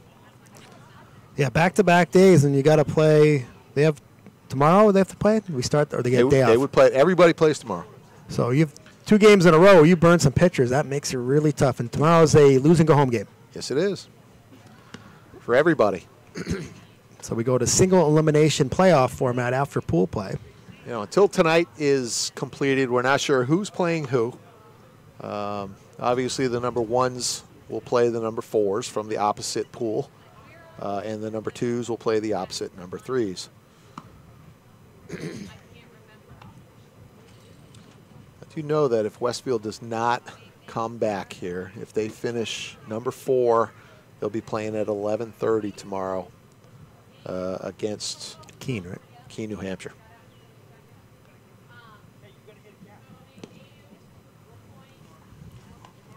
You need to have deep pitching for these tournaments, especially now with the pitch count rule that Babe Ruth has instituted. You almost need 8 to 10 good guys who can put the ball over the plate for you. You never know how a game's going to go. Yeah, the weather may come into play tomorrow, too. They're calling for showers, which we had enough of in the World Series last year. Oh, yeah. It was more than showers. It was like a hurricane came through here a couple times. All right. 2 outs. Bases loaded again. Xander Gilmartin fouls it off. First pitch from Nato was right down the middle. Now batting extra hitter number 14, Xander Gilmartin. I think he had a single last time up. He fouls off another one. Looks late on these pitches. They don't look any faster than what he's seen, but maybe he's just not picking it up now with a right-handed pitcher. Somebody different. Yeah, different look, yeah, different look. 0-2 count. See if he can make an adjustment. Working from the full windup. Pitch, Westfield delivers. Flare. Westfield. And Kareem makes a good play. It looks like there was some indecision in between him and the pitcher. The goal was coming all the way. It was his. Yep, he made a good play. You got to make a play there, and he did it. So now Westfield needs 2 runs. Newton picks up 5 runs on 6. 2 to stick around, 3 to win. So they pick up 5 runs in the top of the 7th. That hurts. Batting for Westfield in the bottom of the 7th, Provost, LaPointe, and the top, McCormick. Yeah, it just shows you the game is never over. You know, you go into the 7th inning down 3-0. Lots of teams would fold. You know, it's tough to come back from.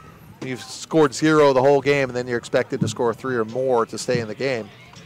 But Newton showed a lot there.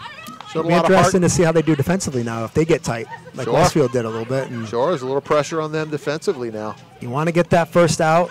That's key. If the first base runner gets on, and then everybody gets tight. So if Provost is able to get on base any way, walk, hit batter, error. They've got to go up there loose, swinging the bat. They can't go up there tight, you know, and scared or afraid or anything like that. They've got to have some confidence up at the plate and have some hope that they can perform. Whether it's getting a hit or getting hit by a pitch or walking or hustling out a tough play.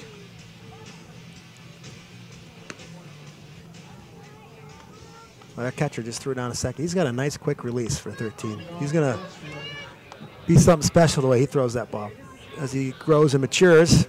John Donnellan. Matt, you ever follow any of these players that we have played against? You know, after we play them, just to see how they're progressing? No, have you? Oh, a couple times, yeah. It's interesting to see. And there's a good start with a base hit. First pitch, and Provost helped his own cause, and now we'll see if Newton gets tight. That was Nato, Colby Nato. Colby Nato, I'm sorry, batting for Provost. My bad, Colby Nato. Aiden King, number 15, is going to be a pinch hitter for Ryan LaPointe here. Aiden King.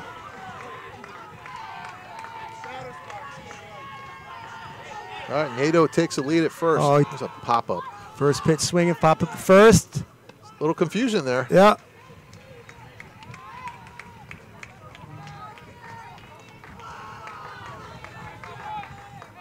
But he caught the ball and retired Aiden King, who swung at his first pitch. And it's going to bring up McCormick. Now we got the top of the order for Westfield. 1 out here. They need runners. Good lead by Colby Nadeau at first. And McCormick takes a good swing, puts the ball in the gap. It could drop, and it does drop in there. But they are able to get the run at second. That's bad base running by Westfield. Colby Nadeau did not go halfway. He stayed too close to the bag at first base. And the ball dropped in between the center fielder and the right fielder, but they were still able to retire Nadeau on the force play. Is that 8-4 or 8-6? That was 8-6, I believe. 8-6. That was on the right side of the bag. I think the second baseman went out. So a single. That hurts. Base running is critical in the late part of the game, isn't it, Bob? It was pretty clear up here that was going to fall. You got to drift. As the ball gets far, it looks more and more like it's going to drop in. You're supposed to drift off the bag more and more. Ground ball looks like in between first and second. Second baseman charges it. Throws to first for the out. That's going to do it. And just like that, the game is over. So Newton comes away with the comeback win with 5 runs on the top of the 7th to win their first game here in the tournament. They're going to end up 1 win and 2 losses. Westfield, unfortunately, is going to end up 0-3. So tomorrow's game, first game is going to be Westfield against the 3-0 opposite pool winner, Keene, New Hampshire. And I hear you're going to be calling a game tomorrow night, Matt. I'll be tomorrow night, 7 o'clock game with Chris Riga. Not sure who's playing that game. I believe you're going to have it's going to be a 2-3, or no, a 2-1 team. Check that. A 2-1 and 2 teams, I believe. The Keene? It's going to be a 2. No, they're going to be the 4 seed. So it's going to be a 2 seed against a 3 seed. But Westfield's a 4 seed. Correct. Who's got the night game tomorrow? Not sure? No, we're still working on that. that. Either way, Matt will be here tomorrow night. I'm going to be on the other side all day, either keeping score or doing the scoreboard. So, tune in tomorrow night. Tune in tomorrow all day for all these games. They're going to be on the YouTube again on the Westfield channel, Westfield Babe Ruth channel. You can also go on the Greater Westfield Babe Ruth Facebook page for a link. Make sure you tell all your friends. Both of these teams are playing tomorrow, so you fans of Newton and you fans of Westfield that are watching or listening and watching, make sure you tune in tomorrow for more action. Matt, it's been a pleasure. Bob, it's been last time we watched the baseball game together, we were coaching on the same team in the World Series last year. That's true. That's true. I don't think either one of us were in too good of a mood. We did win that last game. We did win that last game. So over at Oregon. That was fun. Yeah, so this was fun to spend some time with you and chat baseball like we used to do all last year. Hey, if Riga doesn't show up tomorrow night, I'll pop in here. Pop in anyways. It'd be good to see you again. I will. All right, Bob. It's good talking with you. Good talking to you. All right, we'll see you tomorrow from Westfield's Bullens Field.